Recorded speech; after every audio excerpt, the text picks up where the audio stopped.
settle in, and let your breathing slow, as if the air itself is sinking with you. You drift beneath a dark, gentle surface, and the world above becomes muffled, like a door closing softly. Light thins out, sound turns to a quiet hum, and your last small bubbles wander upward without urgency. Down here, the ocean has a kind of patience and a kind of weight. Not a sudden crush, just the steady pressure of water stacking overhead, like blankets you did not ask for. In this long, sleepy dive with the Sleepless Scientist, you will watch that invisible squeeze shape everything: bodies, breath, food, and even tiny living lights that blink in the dark. You think the deep ocean is empty, a big dark aquarium with nothing in it. Wrong. Politely wrong. The way the ocean is always wrong about your expectations. It is full of motion you can barely see, and life that learned to whisper. As you sink, the first thing you notice is how quickly the surface stops mattering. The waves become a rumor. The sun becomes a dim ceiling light, turned down without asking you. The water cools, and then it keeps cooling until it settles into a steady cold. Not dramatic cold, not ice on your eyelashes cold. It is more like a giant refrigerated room, the kind that makes you move slowly, and there is always something falling. Not sand, not leaves, but tiny drifting bits, a constant slow snowfall. It is dead plankton, shed scales, crumbs of shell, and soft clumps of waste. A delicate rain made from the busy life above. People call it marine snow. And yes, it is an adorable name. It makes the deep sound peaceful. It distracts you from the fact that it is a food chain made of leftovers. You pass through the twilight zone first, where color gives up. Reds fade early because water steals long wavelengths quickly. A red fish down here looks black, like a hidden thing. Camouflage, delivered by physics with no sympathy for aesthetics. The soundscape changes too, but not into silence. There is always a low hum, carried through water like a slow vibration. Far above, ships grumble. Far away, ice cracks, and the ocean carries it like gossip. And the pressure is patient. It does not jump out at you. It just keeps arriving layer by layer as you go deeper. At the surface, the air above you already presses down. You are used to it because you were born into it. Down here, water adds its own quiet insistence. Every few meters you sink, you earn more weight overhead. Not weight you can hold in your hands. Weight you become. It presses on your skin, your ears, your sinuses, your thoughts, and still, nothing looks like it is being crushed. The snow keeps falling. The darkness keeps waiting. The deep is calm, because calm is efficient. That is the first lesson. The deep sea does not need to be loud to be lethal. It simply refuses to negotiate. And as you keep sinking, that calm weight of water becomes the main character. So let's notice what it actually does. Pressure is simple and cruel in its simplicity. More water above you means more squeeze below. It is the ocean's version of basic accounting. Imagine stacking blankets on your body, one by one. At first it is cozy. Then you cannot turn over. Then, eventually, you stop calling it cozy. But pressure is stranger than blankets. because it does not just press from above, it presses from every side at once. Up, down, left, right, front, back, even into the tiny spaces inside you. That is why it feels invisible. There is no single direction to push against.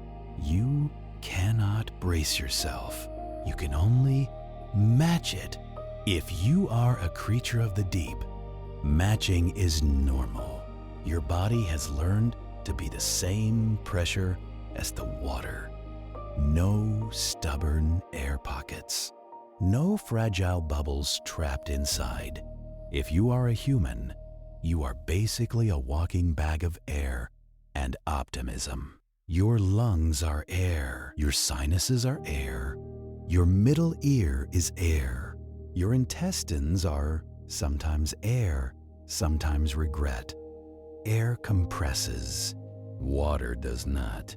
At least not much. So when the ocean increases its pressure, your air spaces shrink. They do not ask permission. This is why divers equalize their ears. They add air to match the squeeze. It is a small negotiation with a very large opponent. Go deeper, and you can do it for a while. But there is a limit to how much your body can bargain. And there is a limit to how much nitrogen you want dissolved in your blood. At depth, your breathing gas behaves differently. Nitrogen becomes more soluble under pressure. It slides into your tissues quietly, like a house guest who never leaves. Then if you rise too fast, it comes out of solution as bubbles. Congratulations, you have invented human soda. The condition is decompression sickness, also called the bends. It is your blood trying to become sparkling. That is one reason we build submersibles, not because humans are fragile in a poetic way, but because we are mechanically full of pockets that do not belong down here. Pressure is happy to demonstrate this with props. A soda can is a tiny pressure vessel. A foam cup is a tiny pressure victim. In deep ocean experiments, people send foam cups down in sealed containers. When the cups return, they are shrunk, compressed into miniature versions. All those tiny air spaces inside the foam collapse. It looks cute, like a toy, but it is really a warning delivered as a souvenir. Even sealed electronics suffer. Any little gap, any trapped air, any weakness in a casing, pressure finds it. It does not poke. It simply presses evenly, endlessly, until the weak part agrees. The deep sea is not trying to be dramatic. It is just following rules, and the rules are older than your species. So why are deep sea animals not constantly crushed into paste? Because most of them are not holding on to air. They are mostly water, salts, proteins, fats, things that compress very little. Their bodies are pressure balanced. Inside and outside are not in conflict. There is no structural argument happening. Some creatures do have gas though, and they treat it like contraband. Fish near the surface often use swim bladders, gas-filled sacs, to control buoyancy.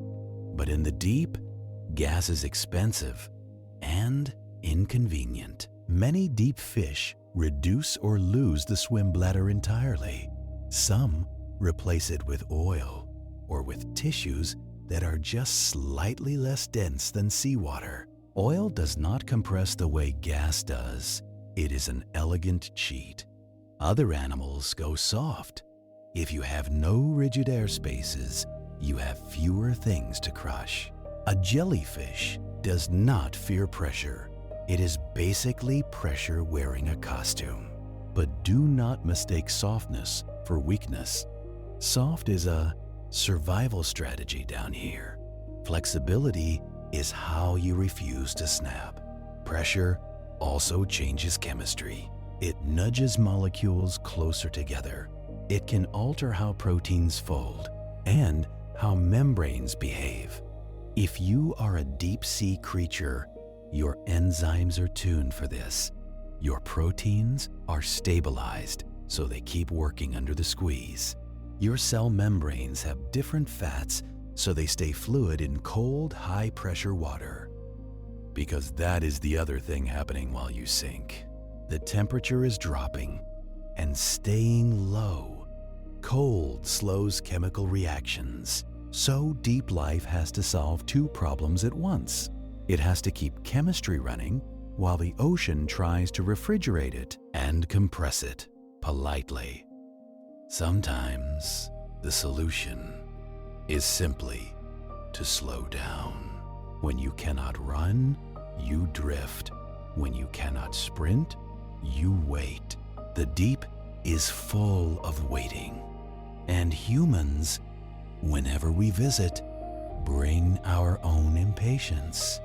We bring hard metal shells, thick acrylic windows, and a schedule.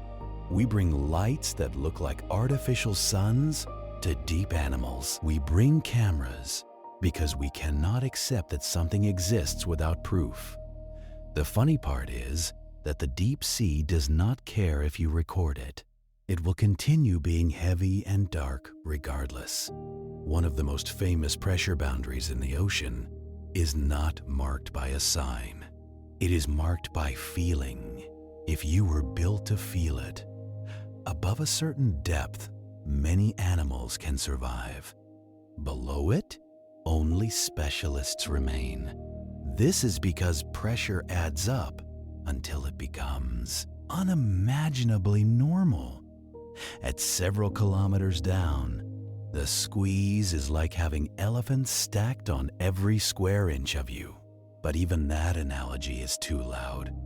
A better one is this. Imagine the ocean wants to be inside every tiny gap. It is always applying for the job. Pressure is its resume. If you have a crack, the ocean submits itself. If you have air, the ocean compresses it. If you have a weak seam, the ocean negotiates it into a failure. And still, life is here, not thriving in a sunny way, but persisting, enduring, doing quiet biology in the dark. Speaking of air pockets, the ocean has its own slow rules for breathing. So let's drift toward how life gets oxygen down here. Breathing underwater is not heroic. It is just chemistry with inconvenience. You are used to air, where oxygen is abundant and easy to move. In water, oxygen is stingy. There is much less of it dissolved between water molecules. So down here, breathing is more like picking coins out of a fountain. Slow, deliberate, and never quite satisfying. Gills are the main tool for this job. They are thin, feathery structures with lots of surface area. Blood flows through them in tiny vessels close to the water. Oxygen diffuses from water into blood because physics loves gradients. It is not a choice. It is a habit of molecules. Many fish use a clever system called counter-current exchange. Water and blood flow in opposite directions across the gill surface. This keeps the gradient strong along the whole gill. So, oxygen keeps moving in. It is efficient. It is also a reminder that your body is a machine built by trial and error. There is no elegance without leftover parts. Cold water helps in a strange way. Cold water can hold more dissolved gas than warm water, so some deep waters have more oxygen available than you would expect. But do not relax too much. The deep is still a low-energy place. Food is scarce and metabolism is expensive. So animals learn to spend oxygen carefully. They budget it like a careful person budgeted money back when money mattered. No sudden bursts, no unnecessary motion. You see this in their bodies. Many deep-sea creatures have slow muscles built for steady movement. They hover, they pulse, they drift. Some fish hang in the water like punctuation marks. A comma, a dash, a quiet pause. They wait for something edible to make a mistake. Their hearts beat slower. Their lifestyles are economical. They are not lazy. They are adapted. Because down here, moving fast is not impressive. It is costly. If you are a predator in the deep, you may only get a real meal occasionally. So you cannot afford to burn oxygen on constant hunting. You become a patient ambush, not a chase. Some animals reduce their skeleton mass. Some reduce their muscle density. Some simply stop doing anything unnecessary. It is not depression. It is strategy. There is also the problem of circulation. At high pressure and low temperature, fluids behave differently, but biology compensates. Deep fish often have blood proteins tuned to bind oxygen efficiently. They have hemoglobin variants that work at these conditions because even oxygen down here needs special handling. Then there is the awkward truth. Not all deep waters have plenty of oxygen. There are oxygen minimum zones, layers where oxygen is low because of circulation patterns and decomposition. In these zones, organisms either leave or adapt to low oxygen. Some animals slow their metabolism even further. Some rely on anaerobic metabolism for short periods. That means making energy without oxygen, which creates acidic byproducts. It is like running your body on emergency power. It works, but you pay for it later. And because the deep is cold and dark, life does not waste much. Waste is just future food. Every dead plankton body sinking down carries carbon and nutrients. Every piece of falling detritus is a tiny package of energy delivered slowly. So breathing and eating are linked. The more food falls, the more decomposition happens, and the more oxygen is used. The deep sea is a system of balances, never perfect, always shifting. Your own body, if it were down here, would be deeply annoyed. You would need to carry oxygen because you cannot pull enough from water. Your lungs are not designed for gill work. You could hold your breath for a while, then carbon dioxide, CO2, would build in your blood. That is the real trigger for panic. Not low oxygen, but rising CO2. The deep sea does not panic. It just continues being heavy. There are animals that do not rely on oxygen in the usual way. At least, not all the time. Some microbes use different chemicals as electron acceptors. They breathe nitrate or sulfate in a microbial sense. It is not breathing like you do, with air moving in and out.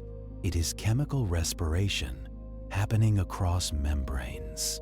But for most visible animals, oxygen is still the currency, and it is collected slowly. This is why many deep animals have large gill surfaces, or they have thin skins that allow diffusion. Some sea cucumbers, for example, have respiratory trees, branching structures, they pump water through. It is not glamorous, but it works. A lot of deep sea survival is like that.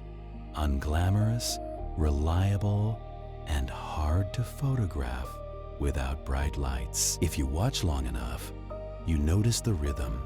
A fish opens its mouth slightly, water passes over gills, and it closes again. Slow. Again. Slow. Even when threatened, many deep animals do not dart away. They cannot. So their defenses are different. They hide. They become transparent. They become spiky. They become poisonous. They become so unappetizing that a predator decides to look elsewhere. And that brings you to an uncomfortable bedtime truth. Down here, comfort is not the goal. Efficiency is. And when movement is expensive, food becomes a bedtime story of its own. Because in the deep, dinner rarely arrives on schedule. Food in the deep ocean is mostly a delivery problem. The kitchen is upstairs. The dining room is down here. At the surface, sunlight fuels photosynthesis. Phytoplankton take carbon dioxide and water and make organic matter. That organic matter becomes food for zooplankton, which becomes food for fish, and so on. But when those surface organisms die, or shed waste, or get eaten messily, bits begin to fall. This is marine snow, the slow drift of organic debris sinking through the water column. It looks gentle. It is not violent. It is just constant. Imagine living in a place where meals arrive as crumbs, one at a time, floating down from a ceiling you cannot see. You would learn patience, or you would starve. Some animals are suspension feeders. They catch particles from the water, filtering the snow. Sea pens, for example, anchor into the sea floor and extend their soft bodies upward. They look like feathers planted in mud. They wait for currents to deliver dinner. They do not chase, they receive. Other animals are deposit feeders. They eat the sediment itself, extracting organic material. Sea cucumbers crawl slowly across the mud, vacuuming it with tentacles. They process the seafloor like a living compost machine. If you have ever watched a slow, methodical cleaning, you know the vibe. It is not exciting. It is necessary. Scavengers patrol too. Amphipods, small crustaceans, roam for anything dead. Some fish follow the scent of decay because in the dark, smell is information. And scent travels well in water. A molecule of amino acid drifting through the deep is like a text message that says, food is nearby. So if something large dies above the deep notices, not immediately, but inevitably. Sometimes a big meal arrives, a whale fall. A whale fall is exactly what it sounds like. A whale dies, sinks, and lands on the seafloor like a collapsed ship made of meat and bone. It becomes an ecosystem, a temporary city of scavengers and specialists. The first stage is the mobile scavengers. Sharks, hagfish, and crustaceans strip the soft tissue. It is not a frenzy like in movies. It is more like a very efficient cleanup crew. Then come the enrichment opportunists.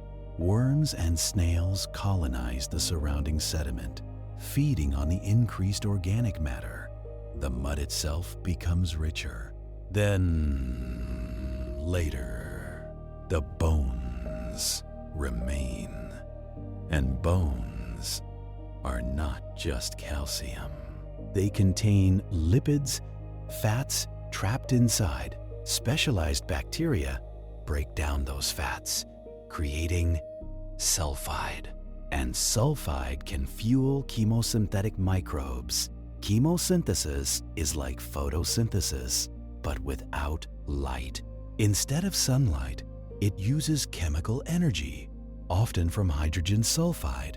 So, a dead whale can support life for years, even decades. A slow feast, slowly converted into new bodies. It is poetic in a way. It is also brutally practical. Nothing is wasted. The deep sea is a world where recycling is not a virtue. It is survival, and many deep animals are prepared for long gaps between meals. Some can slow their metabolism drastically. Some store energy in large livers filled with oil. Some have expandable stomachs that allow them to take advantage of rare big meals. A deep sea fish might go weeks without eating, then swallow something nearly its own size. It is not gluttony. It is planning. In the dark, you do not know when the next crumb will fall. So when a meal arrives, you take it. This scarcity shapes behavior. It shapes growth rates. It shapes lifespans. Many deep-sea animals grow slowly. Some live a long time.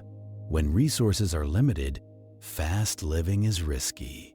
This is why the deep feels quiet, not because nothing happens, but because everything happens at a slower tempo. Even reproduction can be slow or strange. Finding a mate in darkness is hard. Some species use chemical signals. Some use light. Some use the strategy of being in the right place and releasing gametes into the water, hoping currents handle the rest. Hope is not a scientific term, but it fits anyway. And then there are predators with an even simpler plan.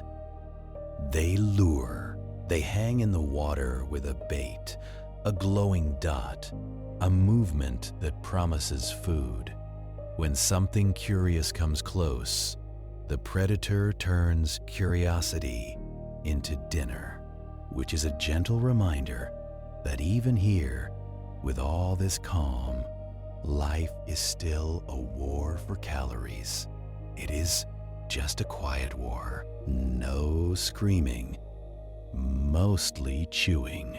The seafloor, in your imagination, becomes a quiet dining room, a flat plain of mud sprinkled with slow-moving bodies and falling snow.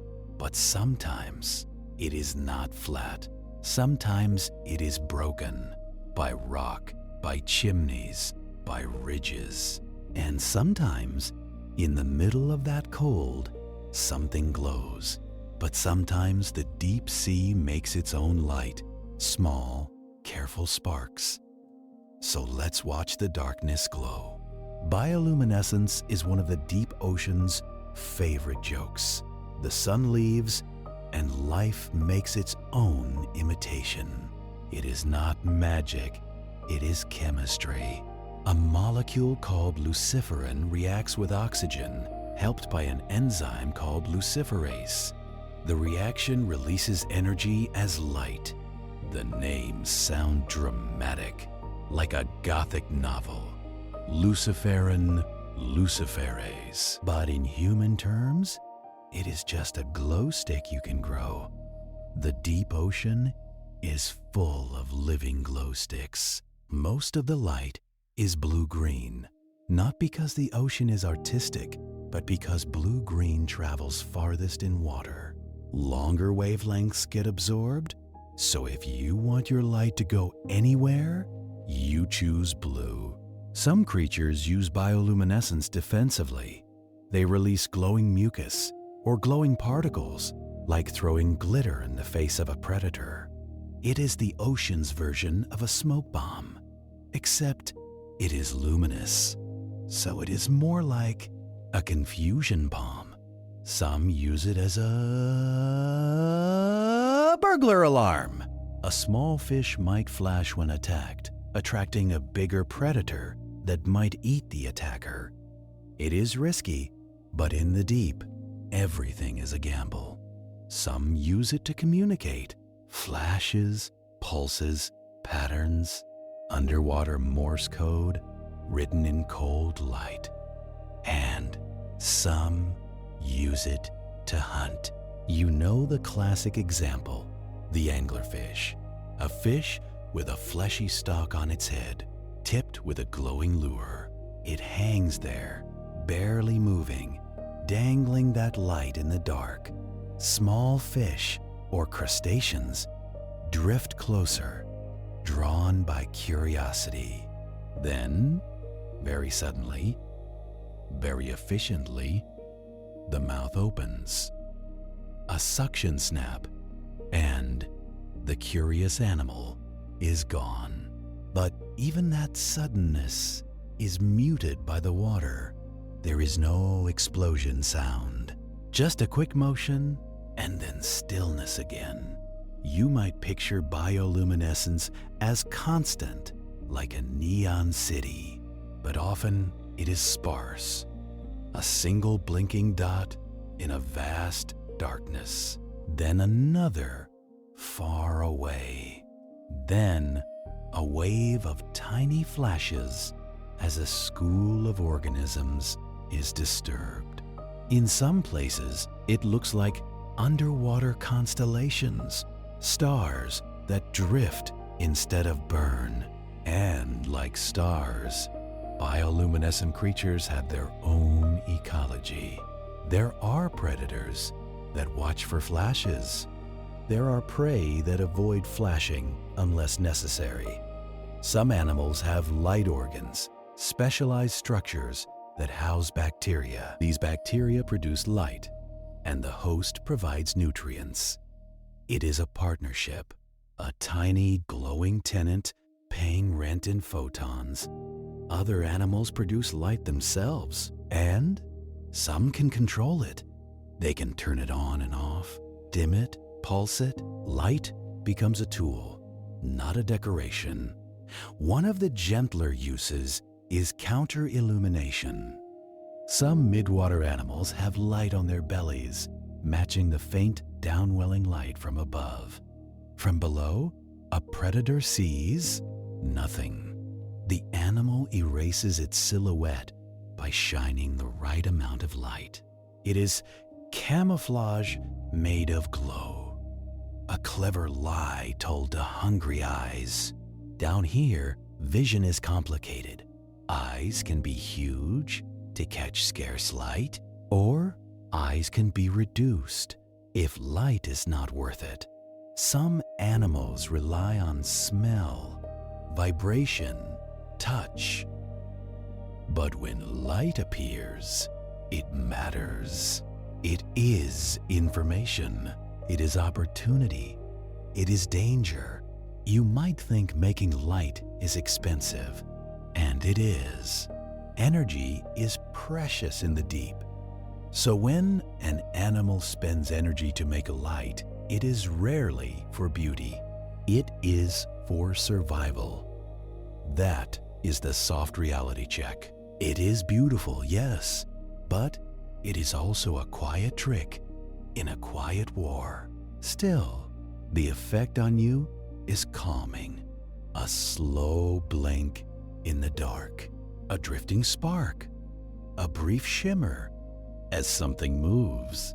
It is like watching fireflies, except the air is replaced with cold salt water, and everything is slightly more indifferent to your existence. And there is another place where the deep ocean breaks its own rules. A place where cold water meets sudden warmth. And if creatures can make light, they can also handle strange temperatures. So let's glide toward the places where the seafloor feels like another planet. Most of the deep sea is steady cold, a few degrees above freezing, held stable by the ocean's huge thermal mass.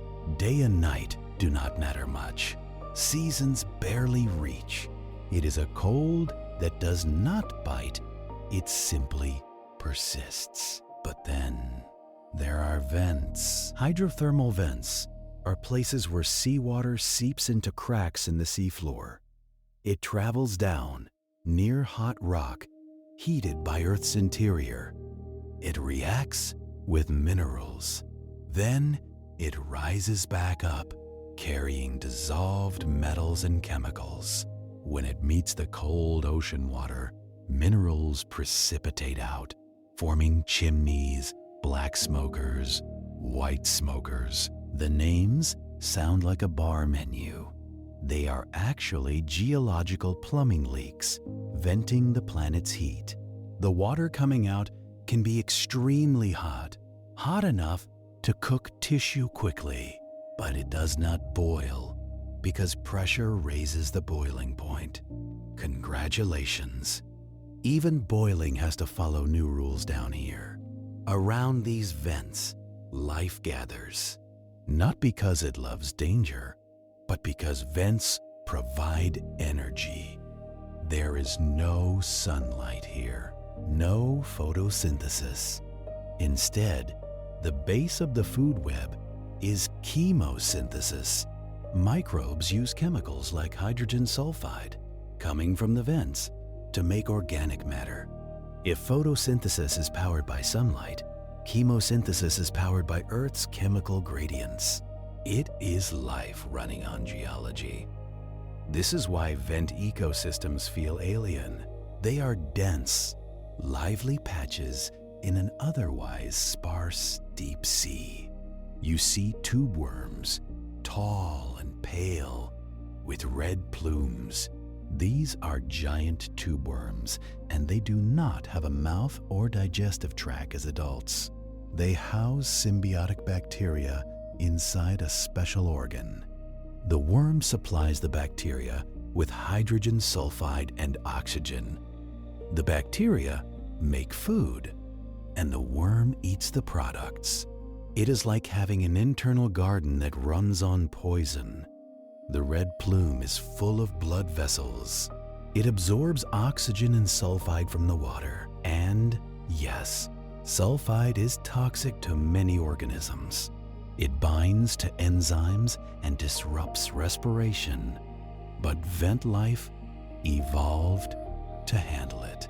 Some have special proteins that bind sulfide safely. Some keep it away from sensitive tissues. They turn a poison into a resource. Vent crabs scuttle around the chimneys. Some graze on microbial mats. Some steal scraps. Some do the usual crab thing, which is to look like they are up to something. There are also vent mussels and clams, often with symbiotic bacteria too. They form beds around vent areas, filtering water and benefiting from the chemistry. And there are predators, because where there is food, there is always a mouth that wants it. Fish, octopuses, and other hunters patrol the edges. But even here, the rhythm can be calm. The animals move slowly because water is still cold and energy still matters. They gather, feed, hide, and repeat. The vents themselves are not permanent. They can shut down if the plumbing changes, or if volcanic activity alters the flow. When a vent stops, the ecosystem fades. The energy source is gone. So, vent life is both thriving and temporary. A reminder that even in the deep, stability is not guaranteed. The seafloor is not a flat carpet. It is a dynamic landscape shaped by plate tectonics. Vents appear along mid-ocean ridges where plates pull apart. There, magma rises, new crust forms, and the ocean floor is born slowly. At subduction zones, where plates collide, trenches form. Crust dives back into the mantle, recycled over millions of years. The deep sea is not just water. It is water lying on top of an active planet. Those vents remind you the seafloor isn't flat and boring. It has mountains and trenches. So let's take a slow walk across the ocean's landscape. If you could drain the ocean away, the seafloor would look like another world. A world with mountain ranges longer than continents. A world with plains, cliffs, canyons, and scars. And most of it, you will never see directly. Not with your eyes. Not even with a camera, unless someone pays for the time and the pressure resistance. The mid-ocean ridges wrap around the planet like seams on a baseball. They are where new ocean crust forms, pushed apart as plates spread. The ridges have valleys and peaks, and along them, vents can cluster like small cities of chemistry. Far from ridges, the seafloor becomes abyssal plains, wide stretches of sediment slowly accumulating marine snow. These plains are some of the flattest places on Earth, not because nothing happens, but because time smooths everything if you wait long enough. Sediment builds up millimeter by millimeter, a slow blanket over rock. Then there are seamounts, underwater volcanoes that did not reach the surface. They rise from the plain like hidden mountains. Seamounts can create their own local currents. Water flows around them, bringing nutrients and oxygen. So life can be more abundant there compared to the plain. Even in the deep, geography matters. Now, the trenches. Trenches are deep folds in the ocean floor, often at subduction zones. They are the deepest places in the ocean. If you keep sinking into one, pressure becomes almost absurd. The water overhead piles up to kilometers. The squeeze is so strong that it changes the rules of materials. You might imagine your body would be crushed instantly. But again, if you are pressure balanced, the squeeze is not the main issue. The main issue is everything else. The cold, the darkness, the scarcity of food, the difficulty of reproduction, and the fact that if you are a human, you arrived in a metal capsule that needs to be perfect. In trenches, life still exists. Amphipods, snailfish, holothurians, sea cucumbers, drifting like soft punctuation across the mud. They are adapted to extreme pressure. Their proteins are stabilized. Their cell membranes are tuned.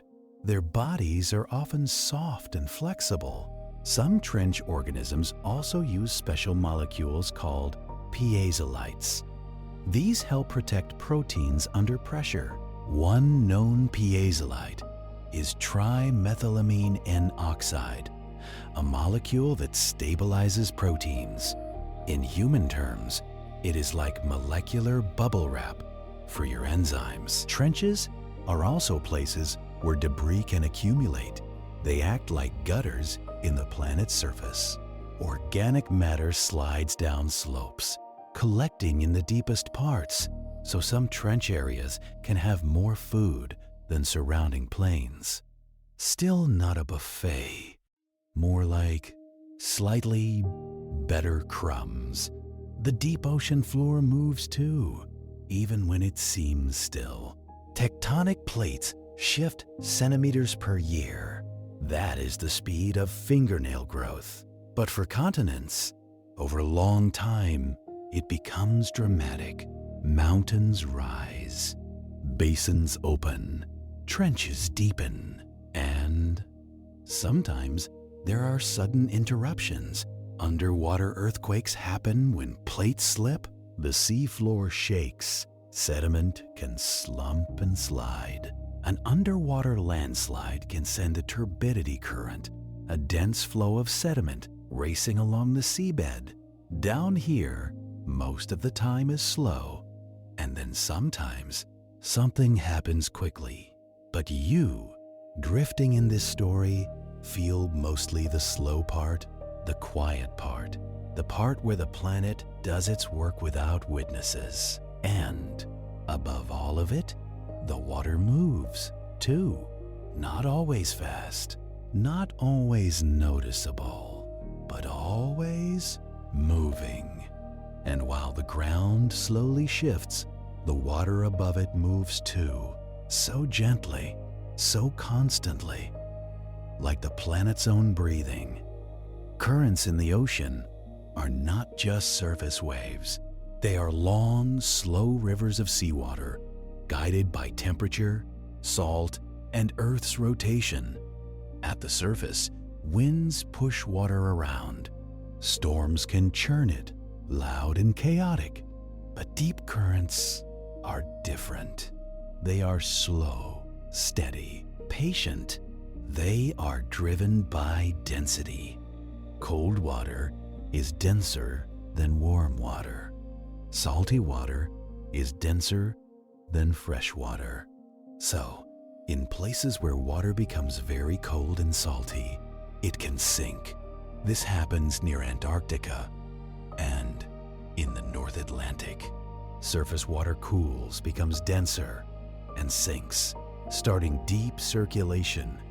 That sinking water spreads through the deep ocean basins like a slow spill. It can take years, decades, even centuries to complete a journey. The deep ocean is connected, but the connection is sluggish. Like an old computer loading a huge file. This slow circulation is sometimes called the global conveyor belt. It moves heat around Earth. It influences climate. The deep sea, in its quiet way, helps decide what the surface weather becomes. You might not feel it in bed, but the warmth of your world is partly negotiated by water moving in darkness. Currents also carry oxygen into the deep.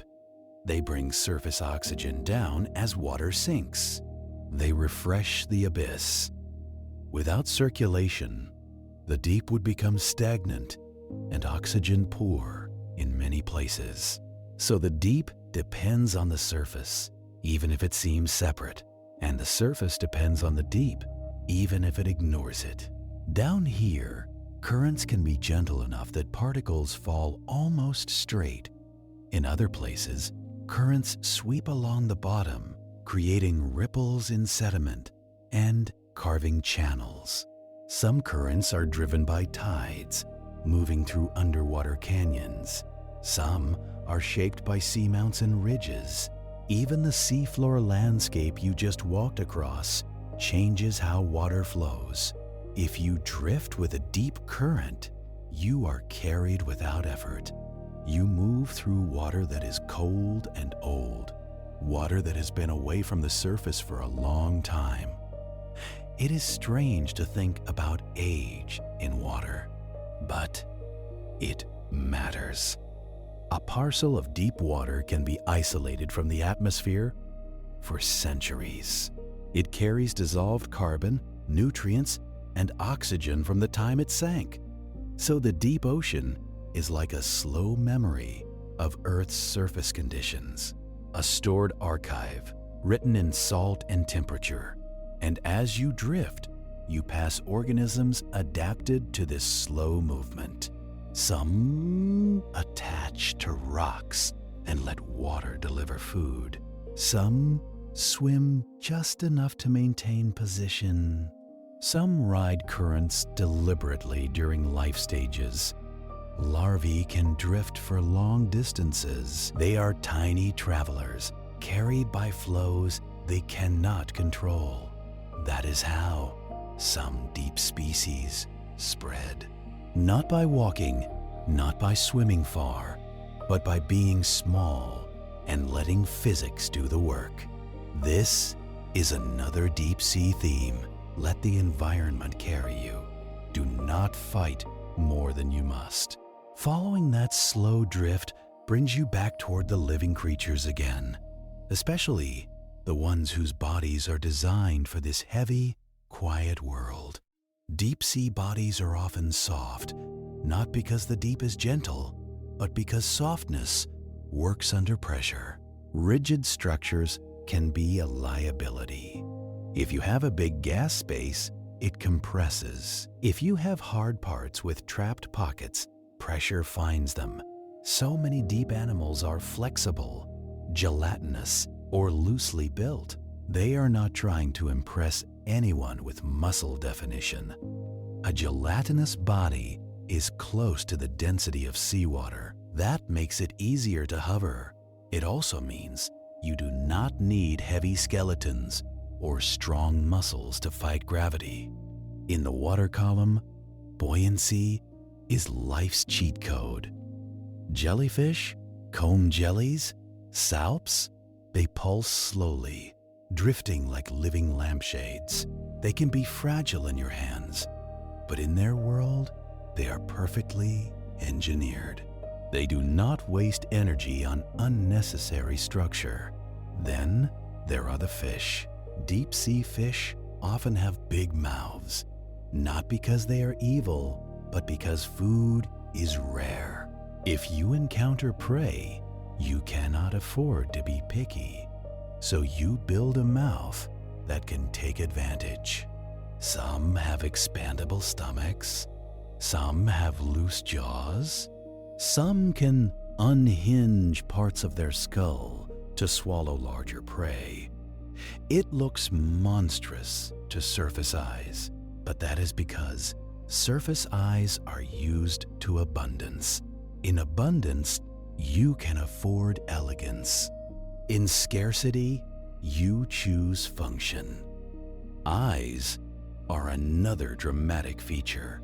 Some deep fish have huge eyes adapted to catch faint light or bioluminescent flashes. Others have reduced eyes because vision is not worth maintaining in total darkness.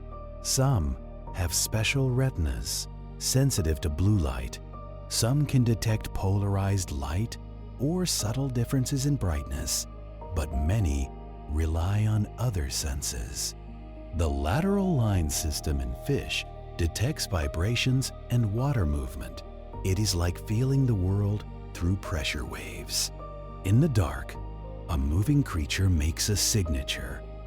A predator can feel it without seeing it. Smell is also important. Chemical cues travel.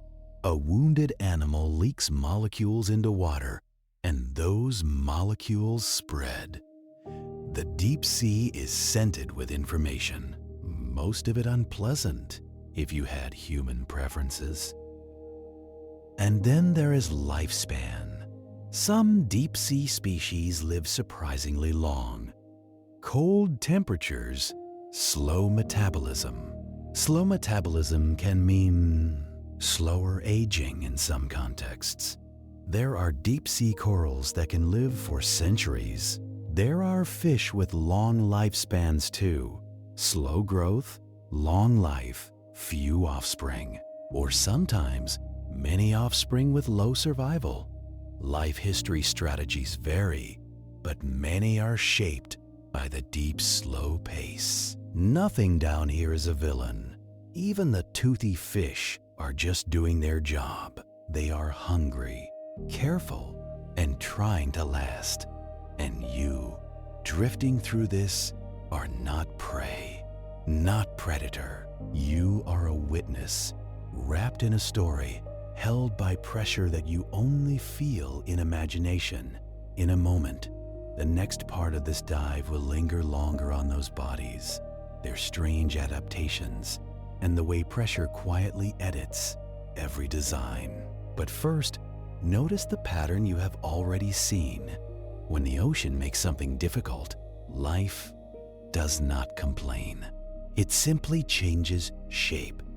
And that is a good place to pause your drift, right as the deep sea's living designs start to come into sharper view, and the heavy water keeps holding everything in its steady hands. So let it come into sharper view Not in a jump scare way, in the slow way your eyes adjust to a dark room, the kind of focus that arrives late and stays politely quiet. You drift alongside a fish that looks unfinished. Its skin is thin, almost translucent, like damp paper. Its muscles are soft, and its bones seem reluctant. You might think it is sick or weak, but you are using surface standards, which is adorable. Down here, heavy armor is expensive. Calcium, collagen, dense muscle, thick scales. Those cost energy, and energy is not generous in a place that eats crumbs. So, the deep spends less on structure and more on patience. A lot of deep-sea fish carry less mineral in their skeletons. Some have bones that are lightly built, almost delicate, not because they are fragile, but because buoyancy helps. If you are close to neutrally buoyant, you waste less effort hovering. Neutrally buoyant means you do not rise and you do not sink. You simply exist in place. It is the closest an animal can get to ignoring gravity. And gravity, even underwater, is always applying for attention. At the surface, a shark can be dense and strong. It can keep moving, and water flows over its fins. But in the deep, movement is a bill that arrives every second. So, deep bodies try to reduce the bill. You notice something else about the fish. Its mouth is bigger than feels reasonable. A wide hinge, loose skin, a jaw that opens like a broken door. It is not trying to look scary. It is trying to avoid starving. A big mouth is a practical choice. It is a net you carry everywhere. When food is rare, you cannot refuse a meal. You cannot say, "Sorry, you are not my preferred size." Some deep fish have teeth that point inward, not for dramatic biting scenes, but for retention. In the deep, prey is often slick, soft, and squirmy. A tooth that keeps food from escaping is more useful than one that slices. And then there are the expandable stomachs. If you have ever overpacked a suitcase, you understand the stomach wall stretches, the ribs flex, the organs shift. A rare meal becomes an emergency storage problem. Certain gulper eels take this to an art form. They have enormous mouths and stomachs that can balloon. They look like a creature designed by someone who hates proportions. But they are built for a world where you might eat once and then wait. Waiting is so common down here, it becomes anatomy. Slow growth, slow reproduction, slow movement, all shaped by cold temperature and limited food. Cold does not just feel cold. It changes chemistry. Molecules move more slowly. Reactions happen with less enthusiasm. Enzymes still work, but they work like tired employees. A deep creature survives by being okay with that. You see it in their muscles. Many deep fish have a lot of water and not much dense tissue. Their meat is often softer than a surface fish. If you brought one up quickly, it would look like it melted. It is not melting, exactly. It is losing the pressure support it lived with. That is a quiet rule of deep biology. Adaptations are often invisible until you remove the environment. A deep creature is not a deep creature in air. It becomes a mistake. Pressure, in a way, is part of their skeleton. Not a thing they carry, but a thing they lean on. When pressure vanishes, so does some of their normal shape. and you might assume that the deeper you go, the weirder it gets. But the deep does not do weird for entertainment. It does weird because it has to. There is a good example tucked inside many deep fish. A chemical that smells like seaside decay to human noses. Trimethylamine N-oxide. People shorten it to a name that is easier to regret. This molecule helps proteins keep their shape under pressure. Pressure can squeeze proteins and change how they fold. And when proteins fold wrong, cells get sloppy and fail. So, deep fish use stabilizers, molecular helpers, to stay functional. But this comes with a trade. At extreme depths, the amount of stabilizer needed increases. More depth means more pressure, more protection needed. Eventually, biology hits a limit. There is a depth where fish become rare, then absent. Not because the deep is rude, but because chemistry sets boundaries.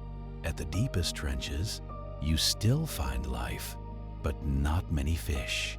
You get more invertebrates, more soft bodies, more creatures built for pressure as a lifestyle. If you stay with a fish a moment longer, you notice its eyes. Big, dark lenses, staring into almost nothing. Or sometimes, tiny eyes that look like they gave up. Both are sensible answers to the same problem. If there is faint light, big eyes matter. If there is no light at all, eyes are a luxury. Maintaining tissue costs energy, and energy is scarce. So some deep animals reduce vision and invest in other senses. Smell, for one, is not optional. Chemical molecules travel in currents and diffusion. A small trace of amino acids can lead you to food. A hint of reproductive pheromone can lead you to a mate, or, just as often, it can lead you to disappointment. In the deep, distance is a problem. Two animals can be meters apart and never meet. So, the deep invents strategies. Some creatures synchronize spawning, releasing eggs and sperm into the water. They rely on timing, currents, and probability. It is not romantic. It is statistical. Other creatures take a more committed approach. You already know the anglerfish story, at least in outline. The male is small. He finds a female, bites, and fuses. His tissues merge, his blood vessels connect, and he becomes a living attachment, a permanent supplier of sperm. It sounds like a horror story. It is, technically, a solution.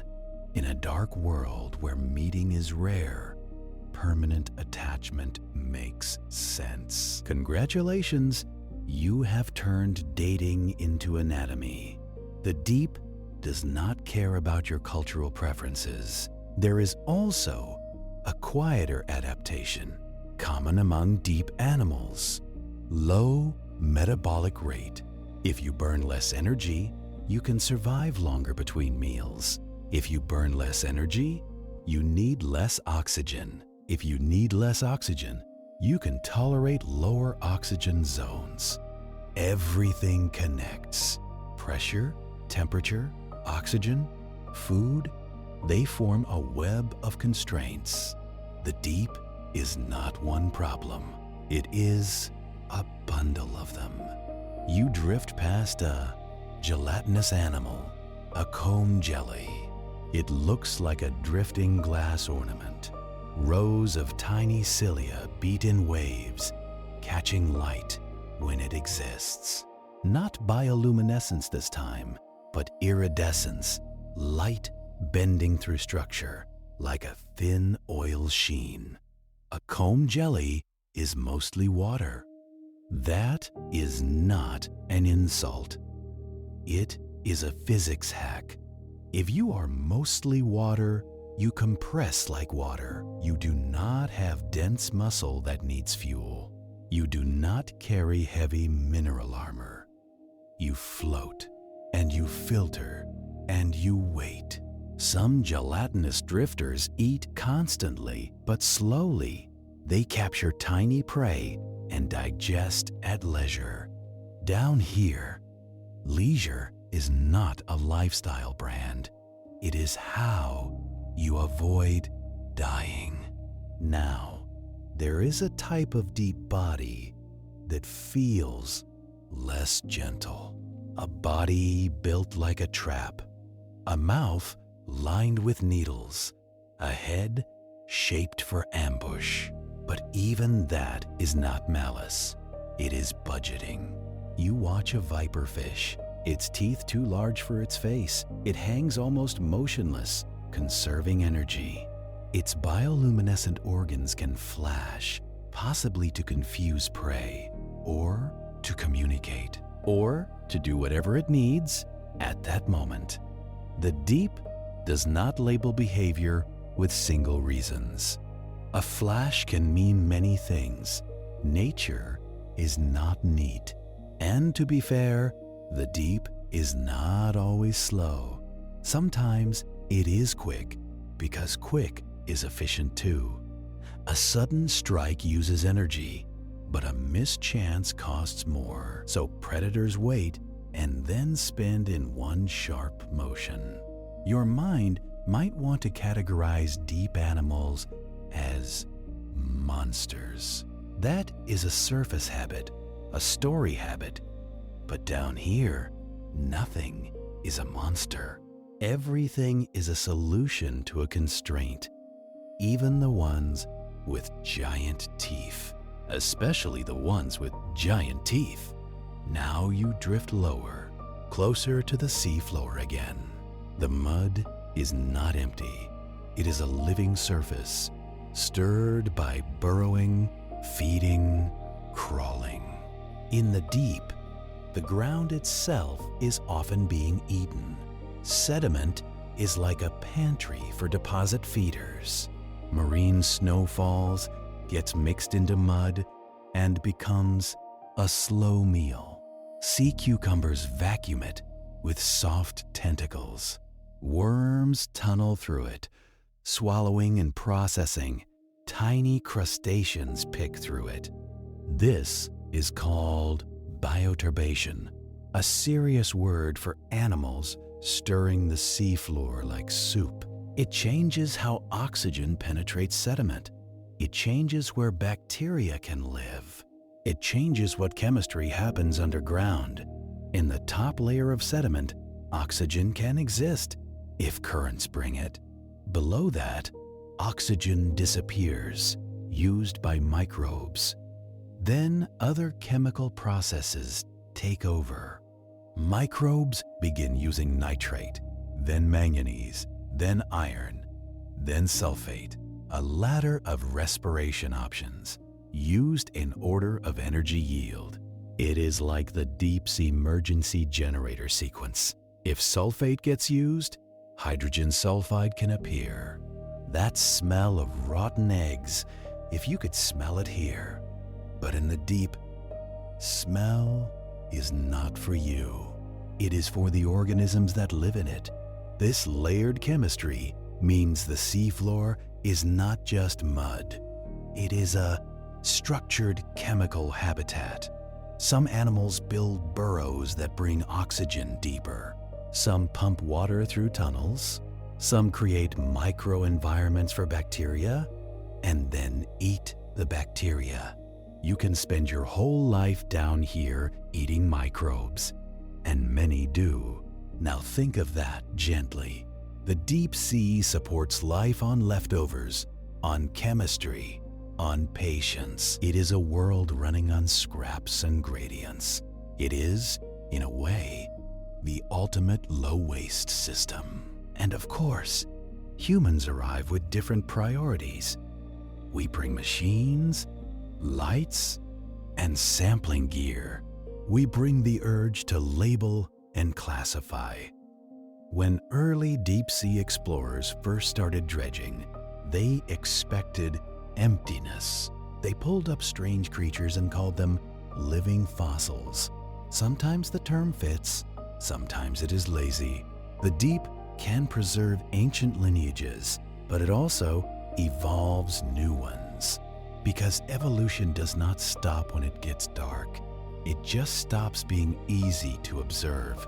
You might imagine that deep-sea animals are slow to evolve because life is slow, but selection can be strong, even in a quiet place. When food is scarce, efficiency matters. When pressure is high, protein stability matters. When oxygen is low, metabolism matters. If you fail at any of these, you do not get a second chance. So even a calm world can be sharp-edged. Some deep creatures grow to large sizes.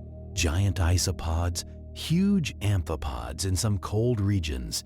This is called deep-sea gigantism, and it is not fully settled. Cold temperature, slower metabolism, reduced predation, higher oxygen in some waters, all might contribute. In other places, you see the opposite. Small sizes, minimal bodies, lives lived in miniature. The deep does not have one direction. It has local rules, and then there is pressure. Again, always pressure. Pressure shapes not just bodies, but also sound. Sound travels differently in water than air. Farther, faster, with less loss. Whales exploit this. They sing across distances that would make your voice feel pointless. Even down deep, low-frequency sounds can travel far.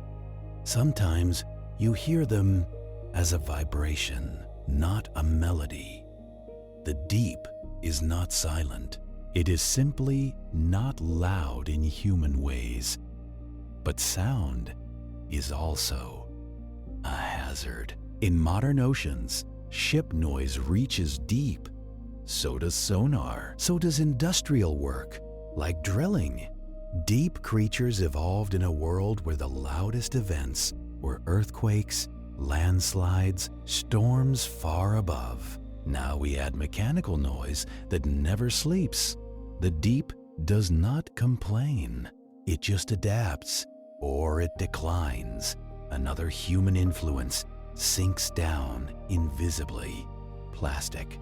Microplastics drift in currents and settle into sediment. They become part of marine snow, part of the slow fall. Deposit feeders can ingest them. Filter feeders can catch them. You are safe in bed, listening. But down here, the deep is quietly turning our leftovers into its problem. And it does not stop at plastic. Carbon dioxide from the atmosphere dissolves into seawater. It forms carbonic acid, lowering pH, making the ocean more acidic. The deep is buffered in complex ways, but it is not immune.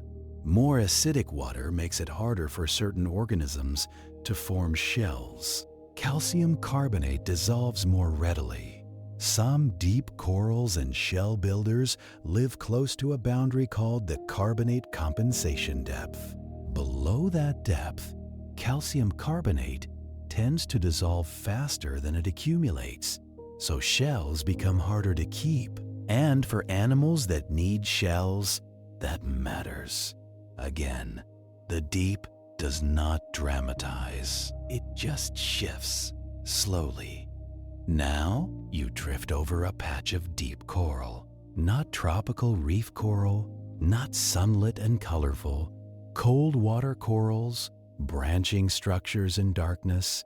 They can form reefs too, but they grow slowly, fed by currents bringing particles. These corals can live for centuries. They record chemistry in their skeletons, like slow diary entries. If you break them with a trawl net, you destroy something older than most nations. Congratulations, you have turned a centuries-long life into debris in seconds. Deep sea trawling for fish that live near the bottom can scrape the seafloor.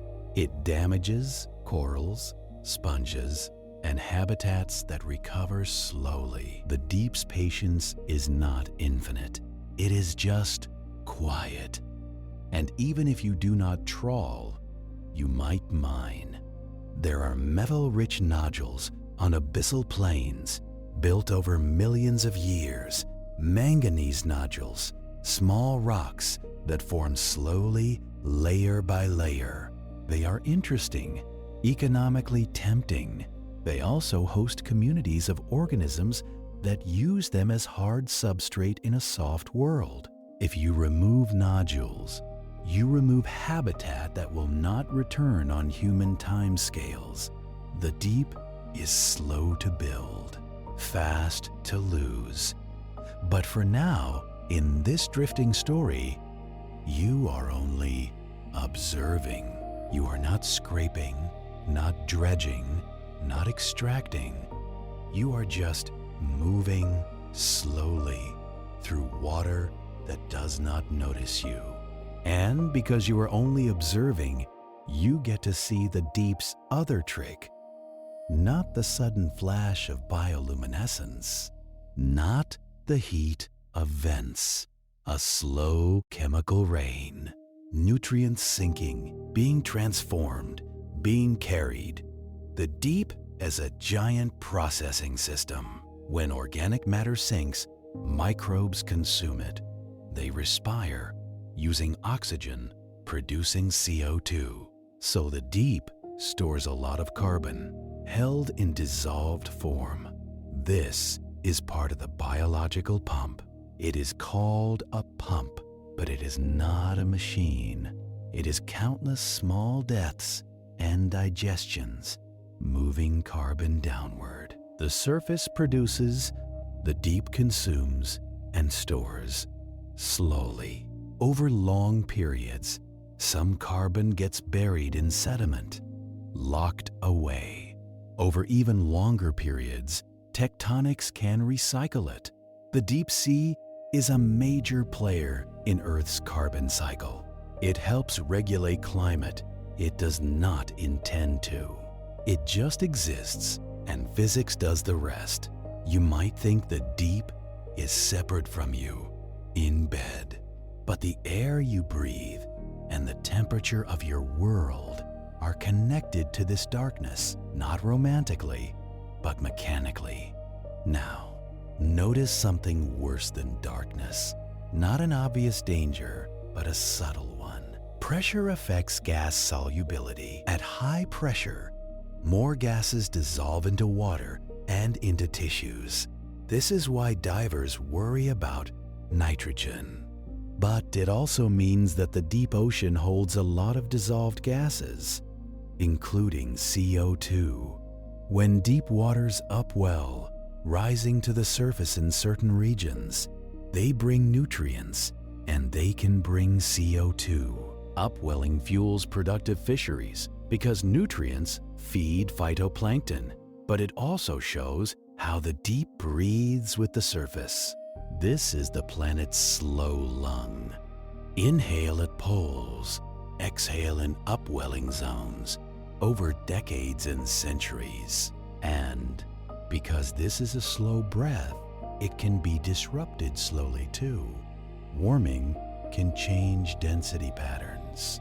Fresh water from melting ice can reduce salinity.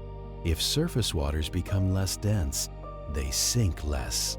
If they sink less, deep circulation weakens. That affects oxygen supply to the deep. It affects nutrient distribution. It affects the entire quiet architecture. No alarms, just gradual change, like a dimmer switch turned by invisible hands. You can hold that thought lightly, not as panic, but as context. The deep is stable until it is not. Now, you drift again toward the trench edge. The slope falls away, and the water column above feels even heavier.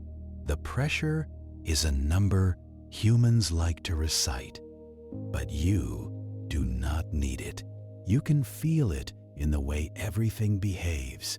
The deeper you go, the more the world becomes about materials. Not just biology, but material science. In trenches, the problem for humans is not the water itself. It is engineering. A pressure hull has to resist collapse. If the pressure outside exceeds the strength of the hull, it implodes. And implosion at depth is not slow. It is faster than nervous systems. You do not have time to be afraid. The deep does not grant you that courtesy. This is why deep submersibles use thick spheres or near spheres. A sphere distributes stress evenly. Corners and flat surfaces concentrate stress. The deep punishes corners. Acrylic windows in submersibles are thick, often conical, designed to compress into their seat. Even the window is designed to be pressed tighter, not pushed out. This is the strange collaboration humans attempt with pressure. You build something that becomes stronger as it is squeezed. Still, every dive is a negotiation. Every bolt, every seal, every cable penetration is an argument with water. And water is patient. In the deepest parts, only a few crude dives have ever happened. More often, we send robotic vehicles because machines do not need oxygen. Machines do not panic. Machines do not mind being alone. Of course, machines have their own weaknesses. Electronics do not like water. Batteries do not like cold. Seals age, O-rings fail, and the deep, always eager, waits for any flaw. Not with malice, but with inevitability. Now, let your attention drift back to life again. Because life is here, even at depth, even in trenches. You see amphipods, small shrimp-like scavengers, moving over mud. They are quick compared to many deep animals. They swarm a bait if it arrives, tearing at it with small mouth parts. Their speed is not luxury. It is competition. In trenches, food can funnel down slopes, gathering in the deep. So when something edible arrives, many bodies respond. You see a snailfish, pale and soft, resting near the bottom. Snailfish are among the deepest living fish known. They have gelatinous bodies, reduced bones, adaptations that make them comfortable under pressure. Their tissues contain high amounts of those stabilizing molecules. Their cell membranes have fats that stay fluid in cold. They are built for this. They look delicate, but they are not. They are specialized.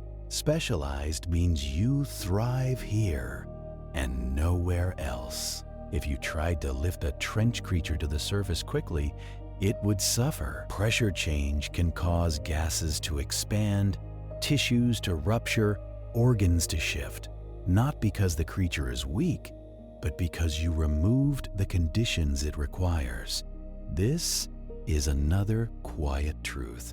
Extremophiles are not tough everywhere. They are tough in their extreme.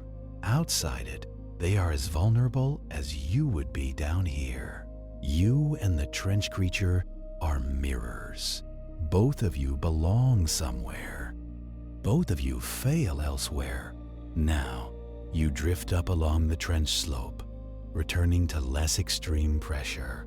The landscape rises, and the seafloor changes. More hard rock appears. You pass a seep, not a vent, but a cold seep. Cold seeps are places where methane and other hydrocarbons leak from the seafloor. Not hot, not dramatic, just chemical leakage. Like vents, seeps can support chemosynthetic life. Microbes use methane or sulfide, forming the base of a food web. Clams, worms, and bacteria build communities around the seep. These are patches of productivity in darkness. Islands of chemistry. In some places, microbes consume methane before it reaches the water column. This matters because methane is a potent greenhouse gas in the atmosphere.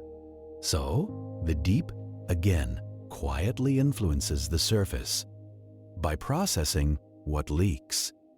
You could call it a service. The deep does not care what you call it. Now, think about the pressure again, but from another angle. Pressure affects not just animals, but also water itself. At great depths, water compresses slightly. It becomes denser. The speed of sound changes. The way light scatters changes. Pressure also affects ice in strange ways.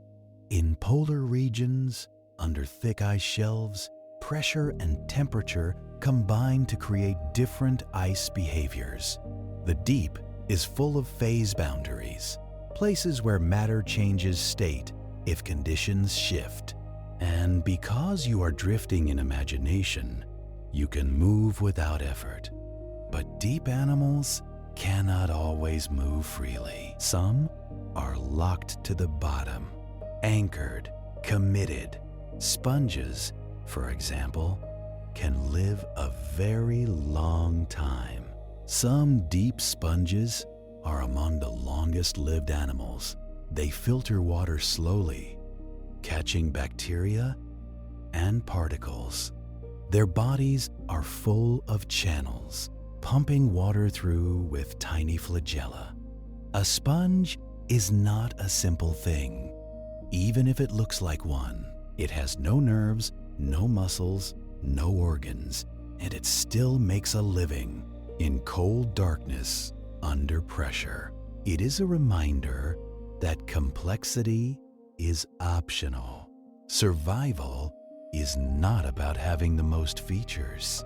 It is about having the right ones. Sponges can also form habitats. Other creatures hide in them, crawl on them, feed near them. A sponge field can be like a forest in a desert. Structure matters in a world of soft mud. Now, you drift past a cluster of brittle stars. They look like starfish with long, thin arms.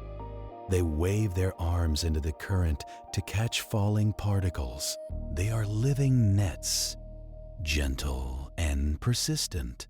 Sometimes, brittle stars can carpet the seafloor in high densities. That happens where food delivery is better or currents concentrate particles. The deep is patchy. Feast here, famine there, separated by distance. Patchiness shapes behavior. It shapes movement. It shapes reproduction.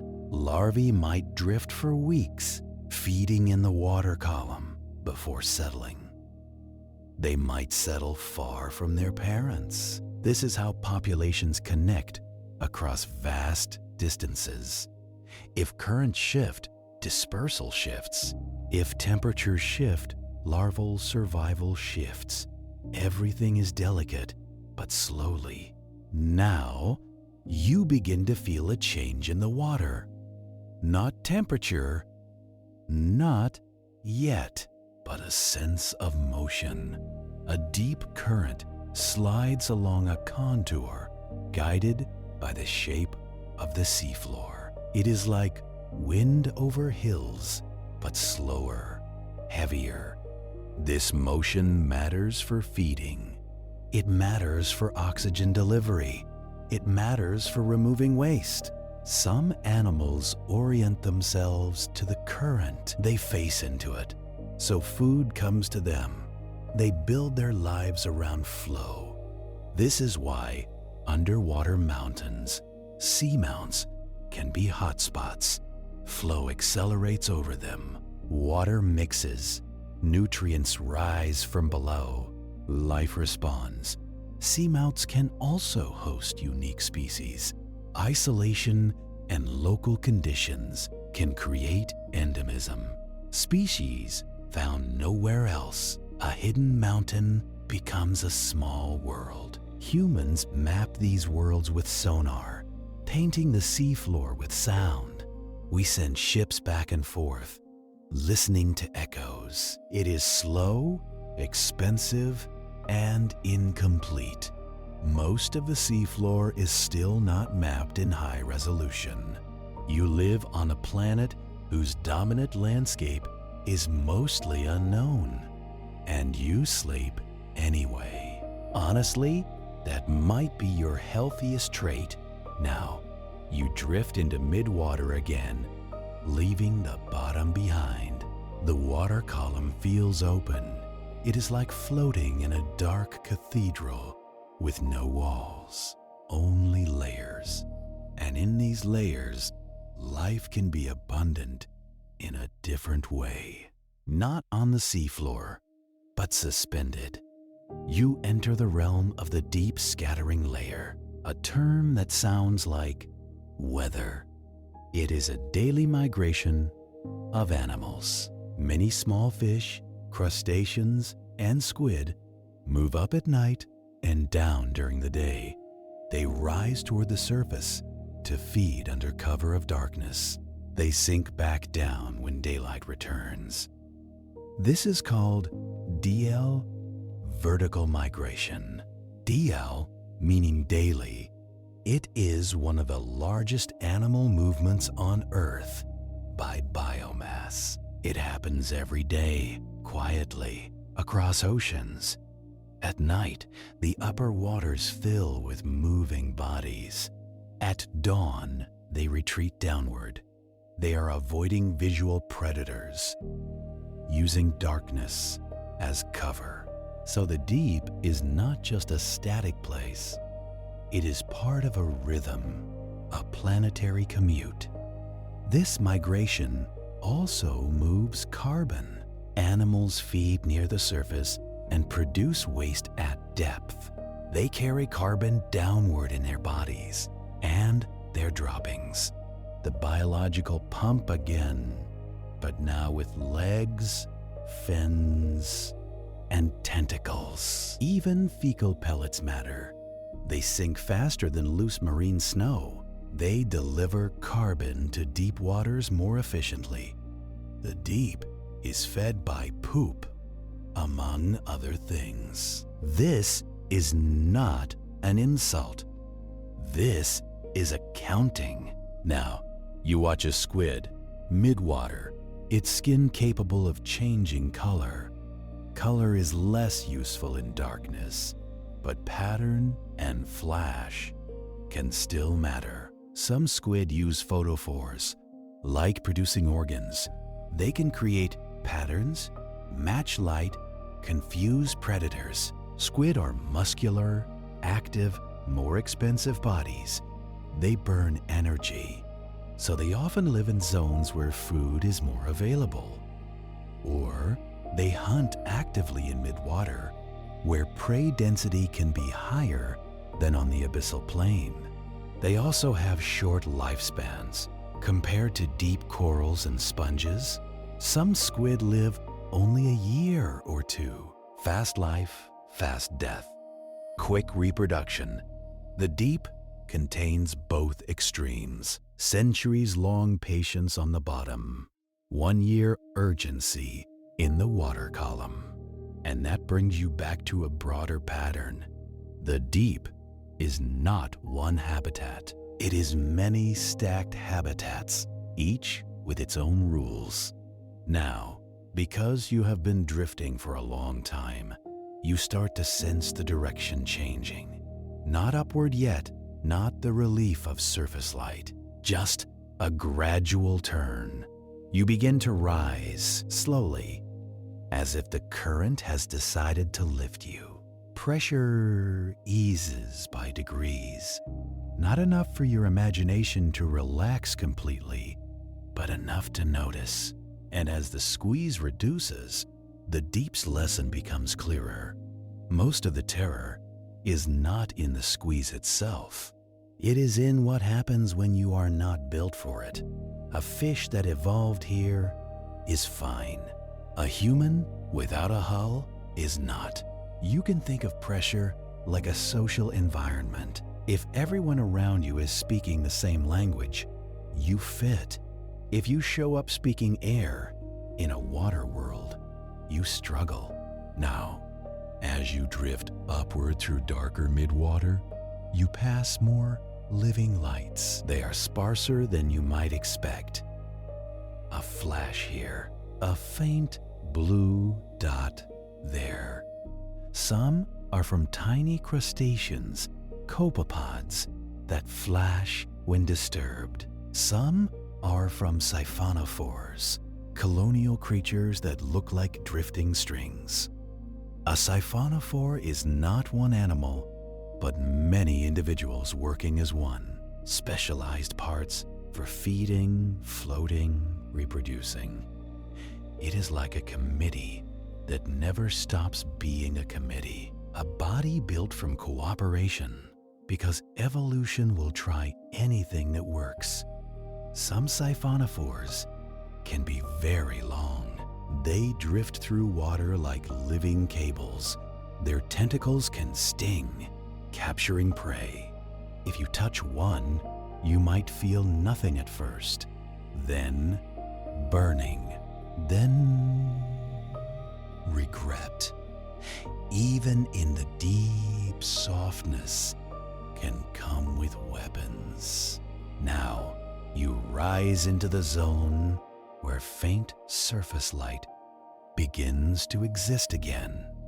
Not bright, not comforting, but present. The water is still cold, but the gradient shifts slowly. As you rise, the animal community changes. More fish, different species, more gelatinous drifters, more signs of movement.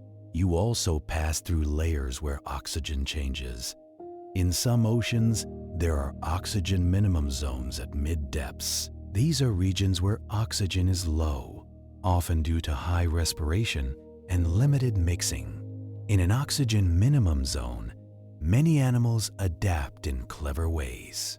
Some have larger gills. Some have blood with higher oxygen affinity. Some slow down and endure. Some avoid the zone entirely. Certain fish and squid can tolerate low oxygen better than you would expect. They can reduce activity, and their tissues handle hypoxia, low oxygen conditions. Microbes thrive here too, using alternative respiration pathways. In severe low oxygen zones, microbes can produce nitrous oxide, a greenhouse gas, and also a reminder that chemistry does not stop when oxygen leaves. The ocean is full of invisible gradients.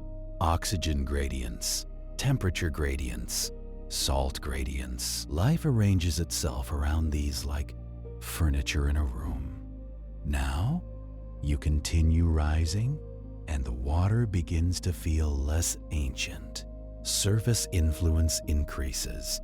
Tiny particles are more abundant. The marine snow becomes thicker because you are closer to its source.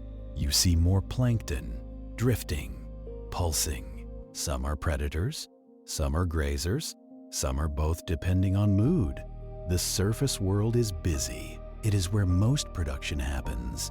It is also where most chaos happens. Storms churn, waves slam. Temperature shifts with day and season. Compared to the deep, the surface is unstable. The deep is steady. The surface is dramatic. And yet, the deep depends on the surface for food. Marine snow begins up here.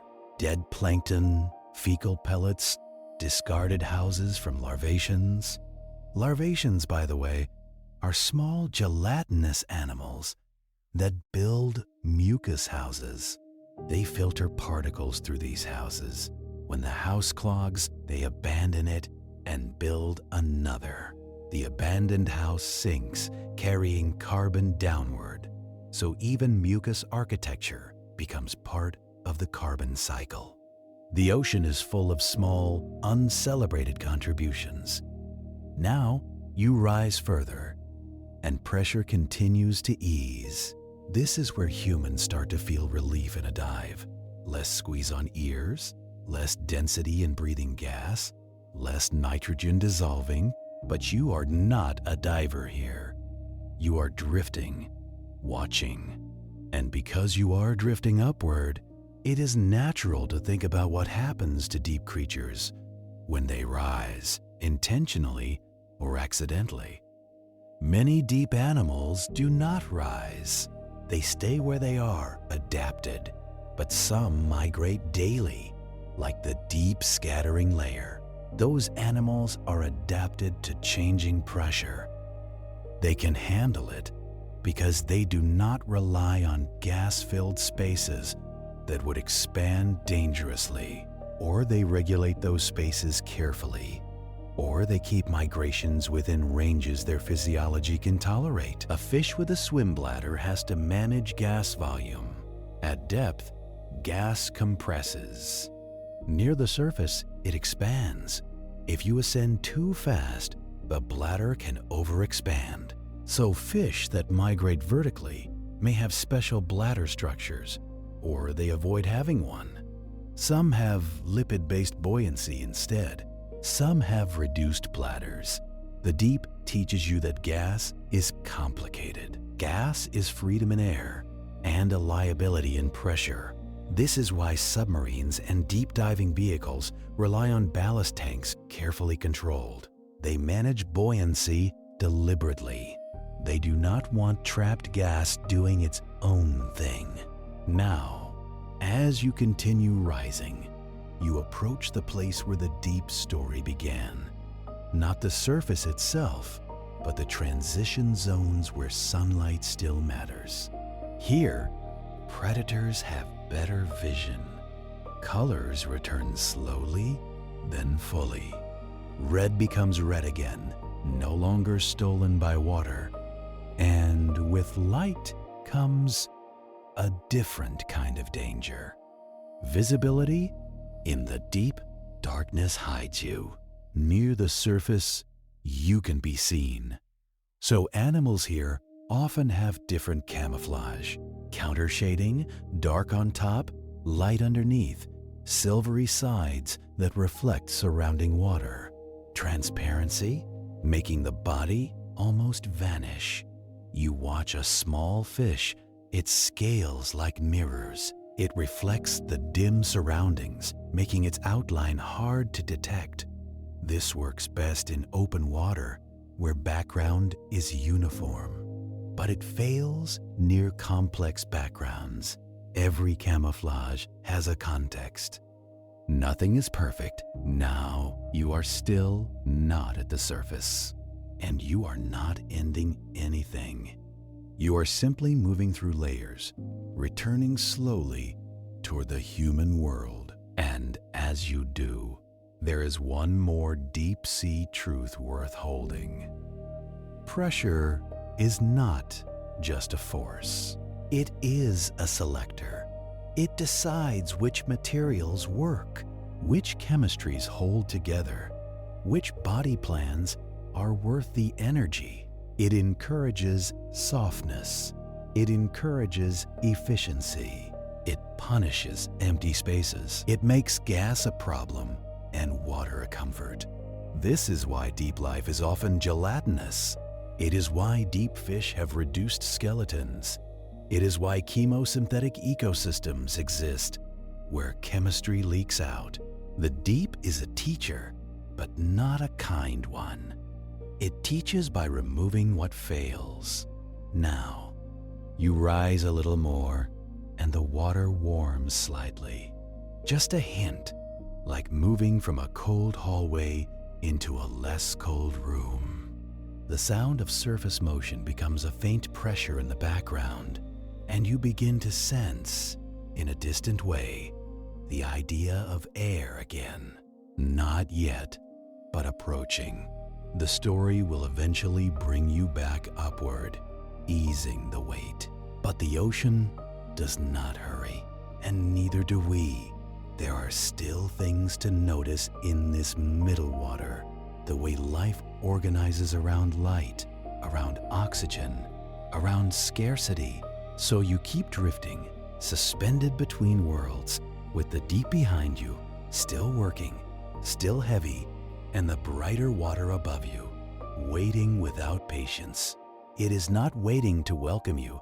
Exactly, it is waiting the way a thermostat waits. Unimpressed, consistent, and quietly in charge of the room. As you drift, you start noticing how the water is layered, like invisible floors. Not floors you can stand on, just boundaries your body would feel if you had one. A warmer layer here, a colder layer below, a slow gradient, not a wall. Oceanographers call these changes in density a pycnocline, and that is the technical name. In human terms, it is the point where the ocean changes its mind about mixing. Lighter water wants to stay on top, heavier water wants to stay below, and they compromise badly. This is why the deep stays cold and steady. The surface can heat up in summer, cool down in winter, and throw tantrums in storms. But the deep is insulated by density layering. Mixing across those layers is slow, and the deep likes slow. You keep rising through the midwater, and you pass through a place that feels busier. Not busy like a city, but busy like dust in a sunbeam. Except the sunbeam is faint, and the dust can bite. Zooplankton drift past you, tiny bodies with tiny intentions. Copepods flick their antennae like little metronomes testing the water. Krill hang in loose groups, feeding with feathery legs that comb the water for particles. A lot of these small animals are living filters. They do not hunt like sharks, they harvest like slow machines. And what they harvest becomes, eventually, someone else's leftovers.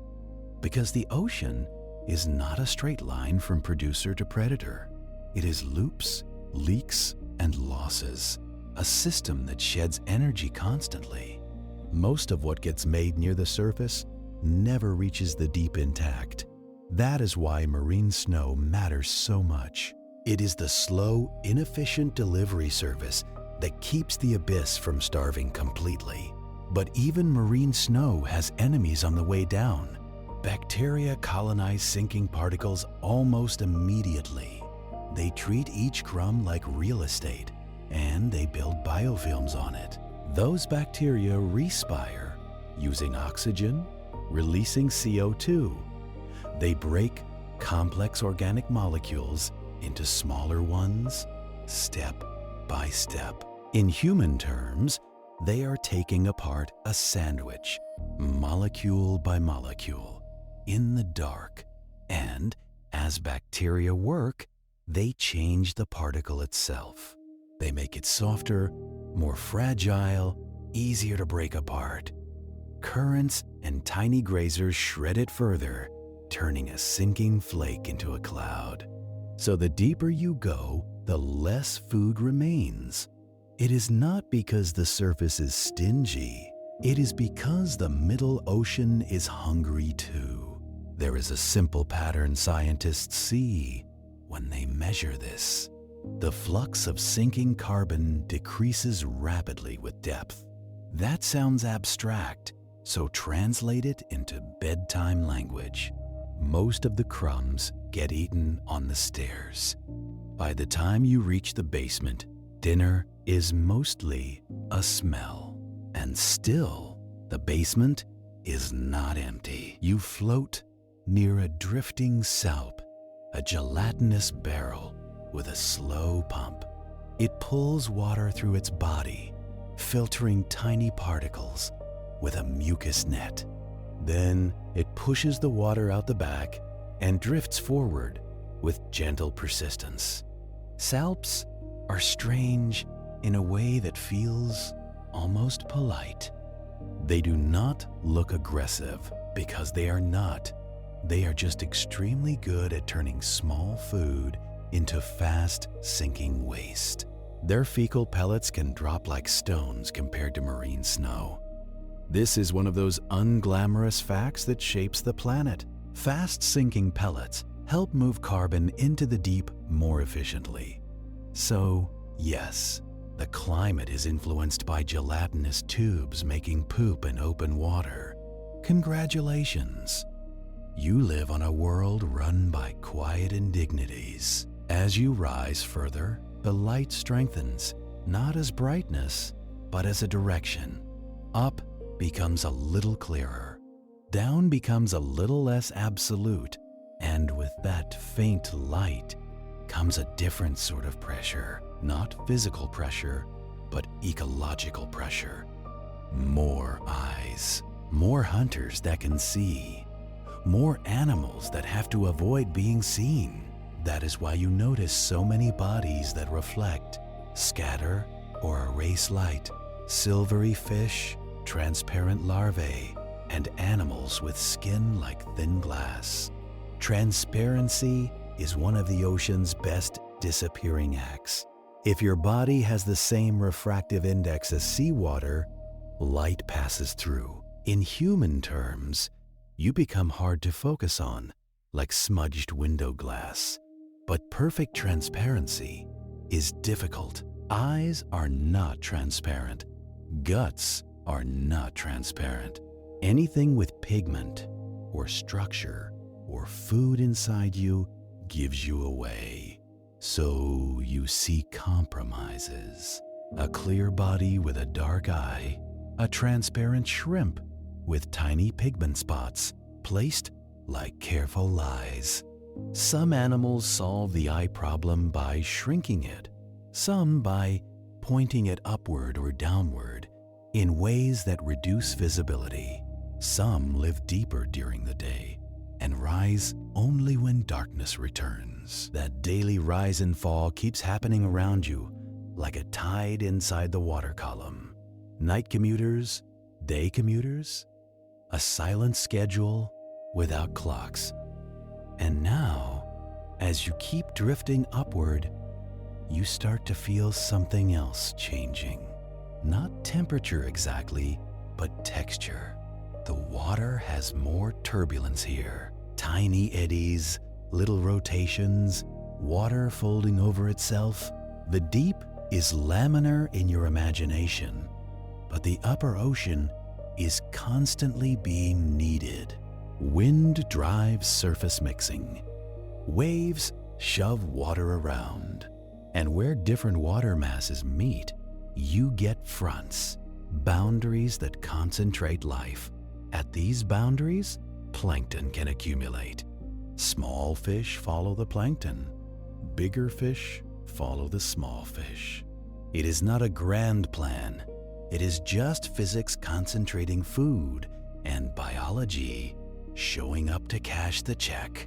You drift near a patch where the water is slightly greener. That green tint is chlorophyll, the pigment in phytoplankton. These are the tiny photosynthetic organisms that build the surface food web. Phytoplankton are not plants exactly, but they do plant-like work. They take sunlight, water, and CO2 and build organic matter. They release oxygen as a byproduct. Most of the oxygen you breathe comes from ocean photosynthesis over long averages. Forests are important, yes, but the sea is doing a lot of the quiet work. And phytoplankton do not just make oxygen and food, they also shape clouds Some phytoplankton produce a compound called dimethyl sulfide. It can enter the atmosphere and contribute to cloud formation. Under certain conditions, clouds reflect sunlight, which can cool the surface. So the surface ocean is not just a place for fish, it is part of the planet's thermostat system, tied into air, water, and light. The deeper you were, the more the ocean felt sealed off from the sky. Up here, you can sense the connection. The ocean's surface is an interface, a skin, where gases trade places. Oxygen dissolves into water. CO2 dissolves into water. Nitrogen dissolves into water. And every gas follows its own rules based on solubility and pressure and temperature. Cold water holds more gas. Warm water holds less. So as the ocean warms, it becomes less willing to store gas. It breathes differently. It keeps less oxygen. It can also release more CO2 back to the atmosphere. This is one of those feedback loops that feels unfair. Warm the ocean, and it becomes less helpful at buffering CO2. The planet does not punish you on purpose. It just responds.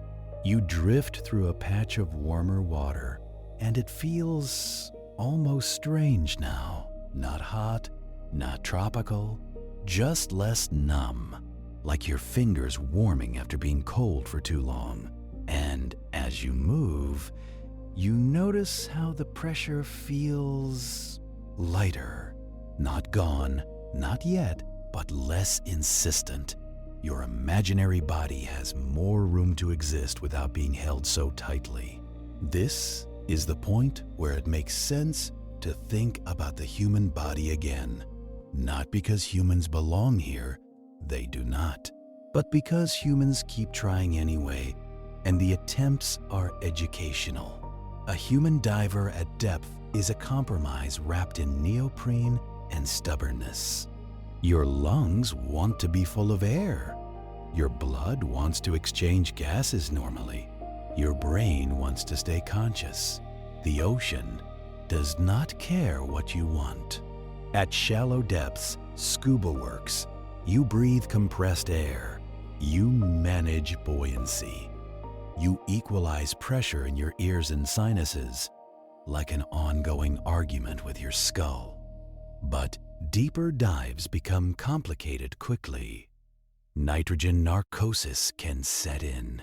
Breathing nitrogen under high pressure can make your brain feel drunk. It is not a moral failure. It is physics affecting neural membranes and neurotransmission.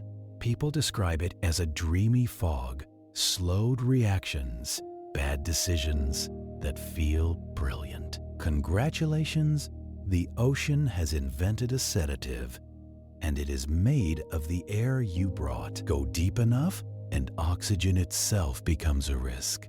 At high partial pressures, oxygen can become toxic, especially to the nervous system. It can trigger seizures.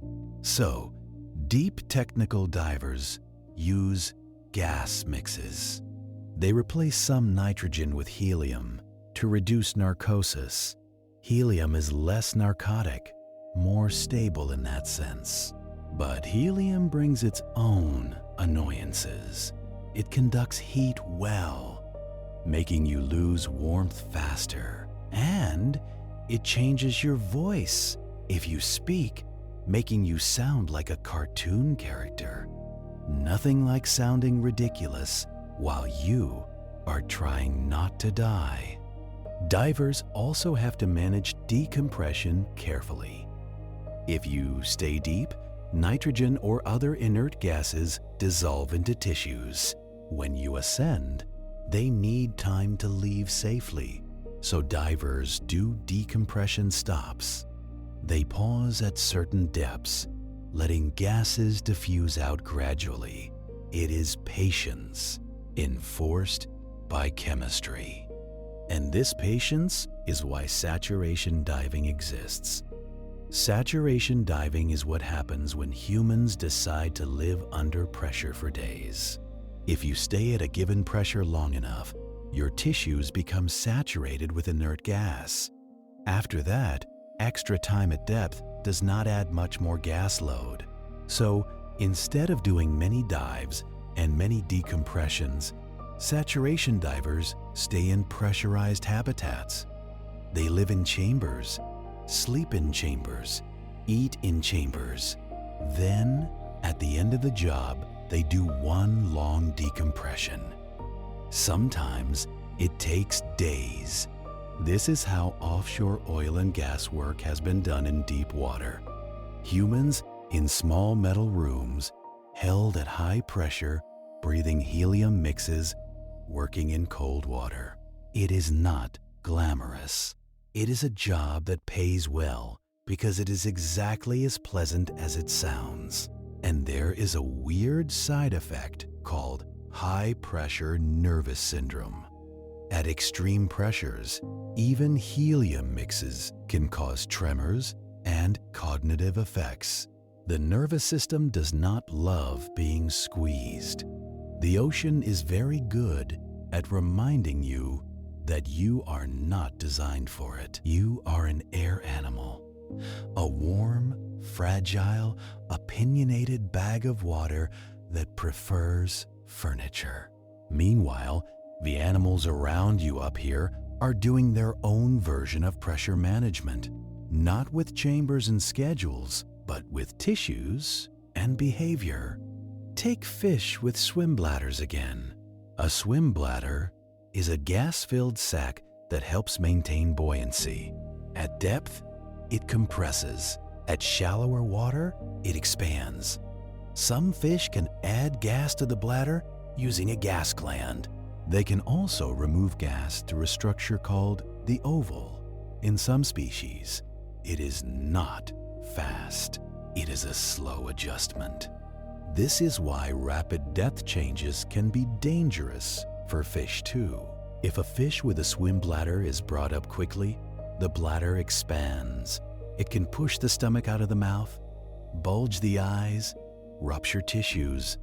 This is called barotrauma. It is not punishment. It is just gas doing what gas does when pressure drops. Some fisheries use venting or recompression tools to help released fish survive.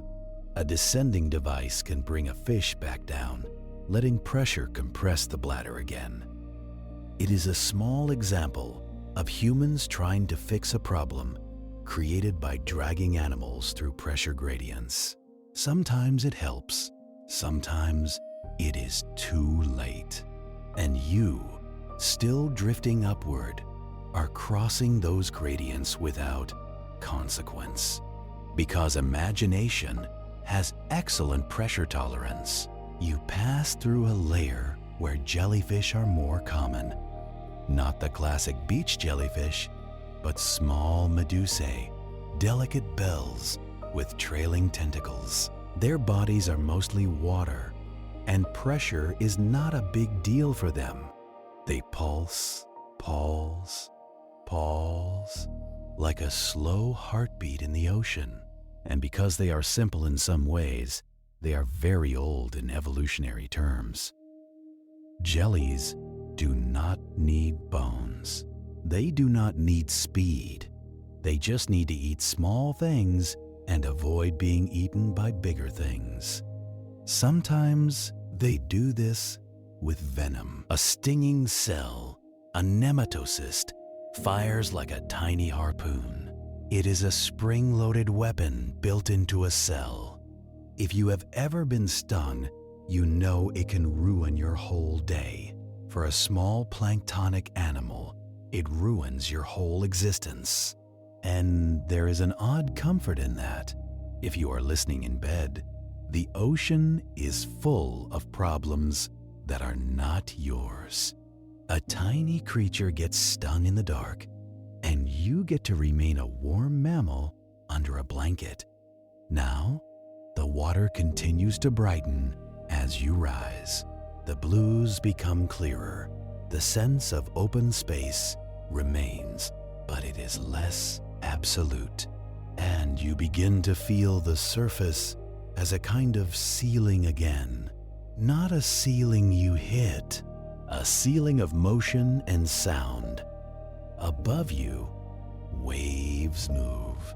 Wind pushes the skin of the ocean into ripples and peaks. Light scatters, flashes, and turns the surface into a restless mirror.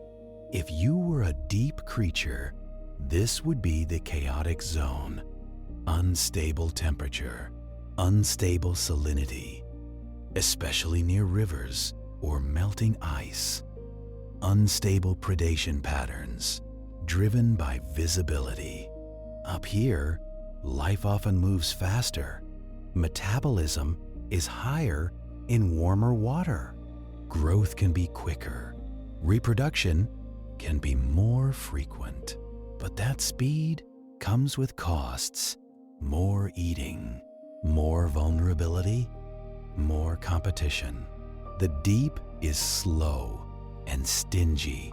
The surface is generous and violent.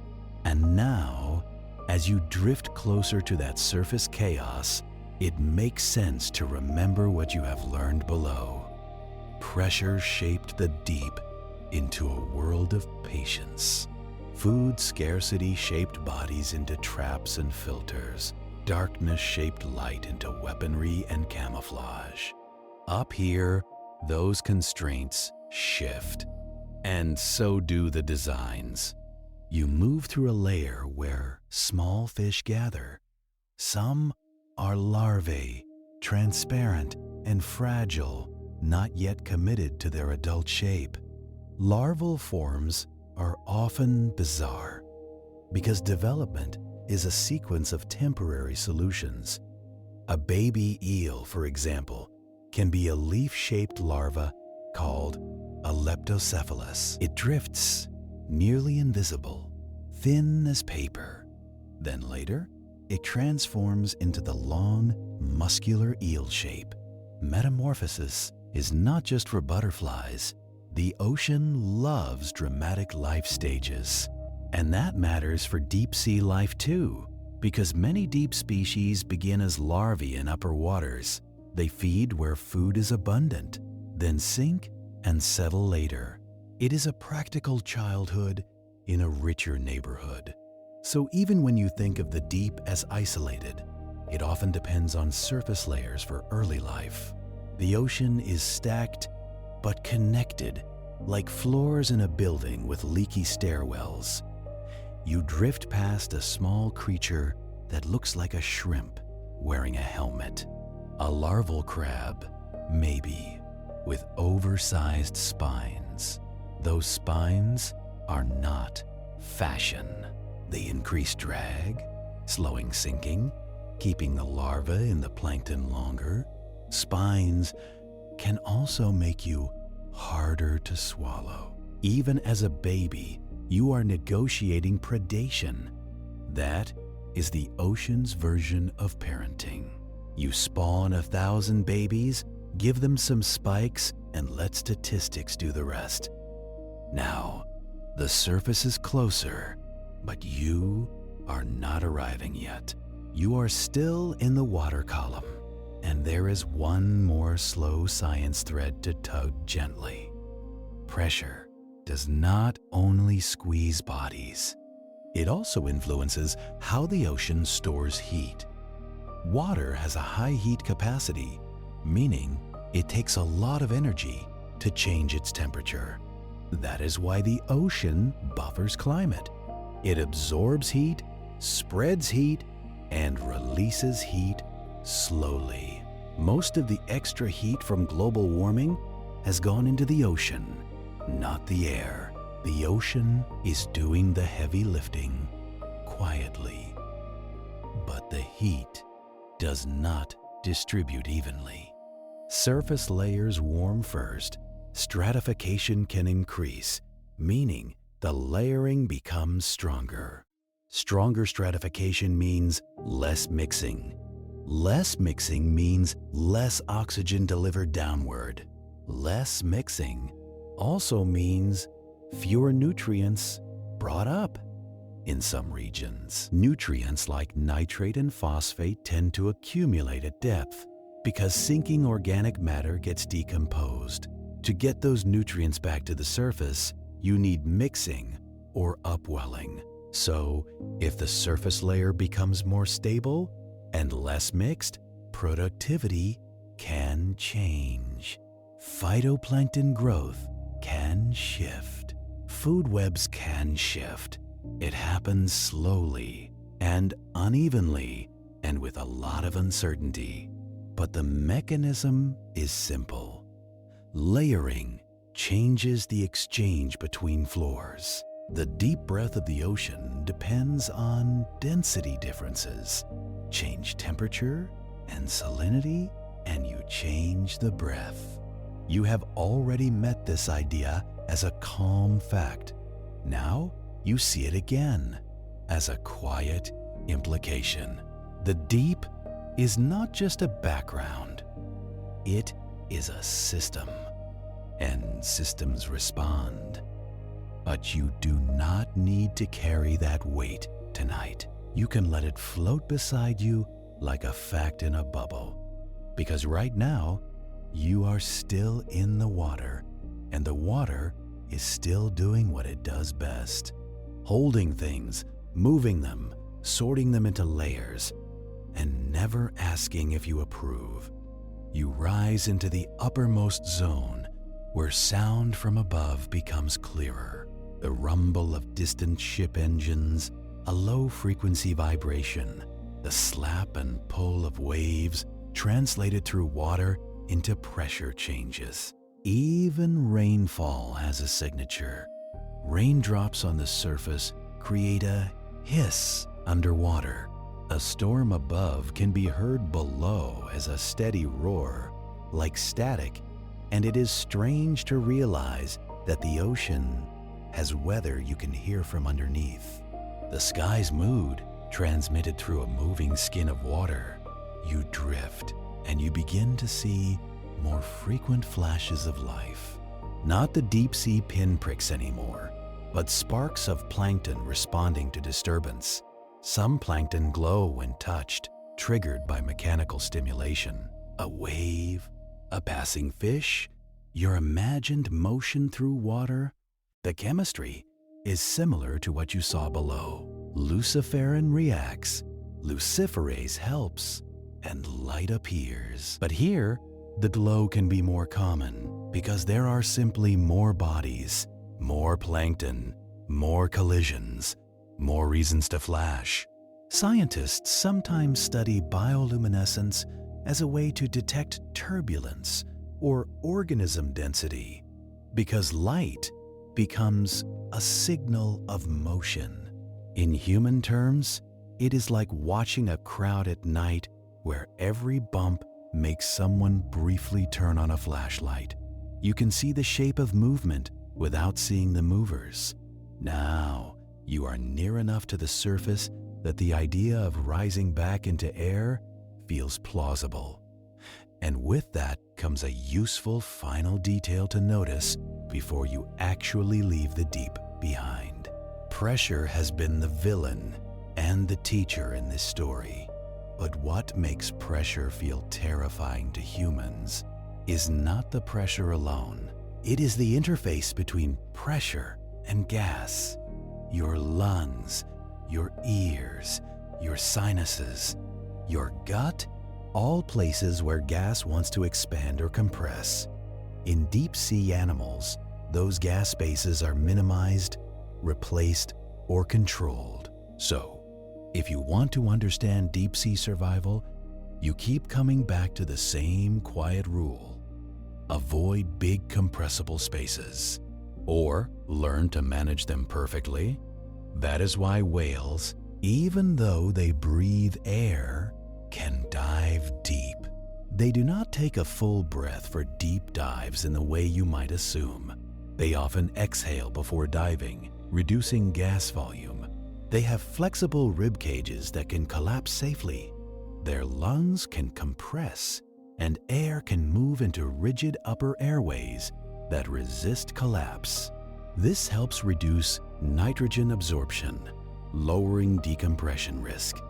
It is not perfect, but it is a good adaptation. Whales also store oxygen differently.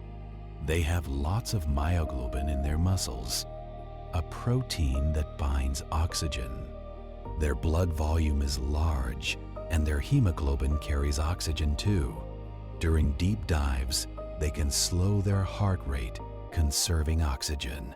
They can shunt blood to essential organs, prioritizing brain and heart. This is called the dive response.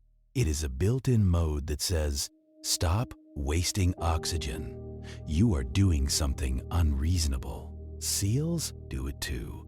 Even humans show a mild version when holding breath and submerging the face in cold water. Your body remembers, faintly, that mammals came from water. It just prefers not to talk about it. But even whales have limits. Some species can dive for over an hour, but not forever. Eventually, oxygen runs low and they return to the surface because biology is not poetic. And whales, despite all this adaptation, can still be harmed by human noise. Sonar and loud underwater sounds can disrupt their behavior. There is evidence that some strandings are linked to sonar exposure, possibly through disorientation or altered diving patterns. In a worst-case scenario, altered surfacing behavior could increase decompression risk. A whale is not immune to nitrogen physics. It is just better prepared than you. So, as you drift under the surface, listening to the distant world above, you can hold a quiet respect for an animal that lives between pressure and air, a mammal that negotiates the ocean daily, with anatomy and instinct as its equipment. And it does this without steel hulls, without acrylic windows, without checklists. Just tissue, evolved over millions of years, making the impossible look routine. You rise a little more, and the water is bright enough now that shapes are clearer. The surface is still above you, shimmering, moving like disturbed glass, and you start to feel the story turning gently toward ascent, not as an ending, but as a change in tone. Less abyss, more upper ocean.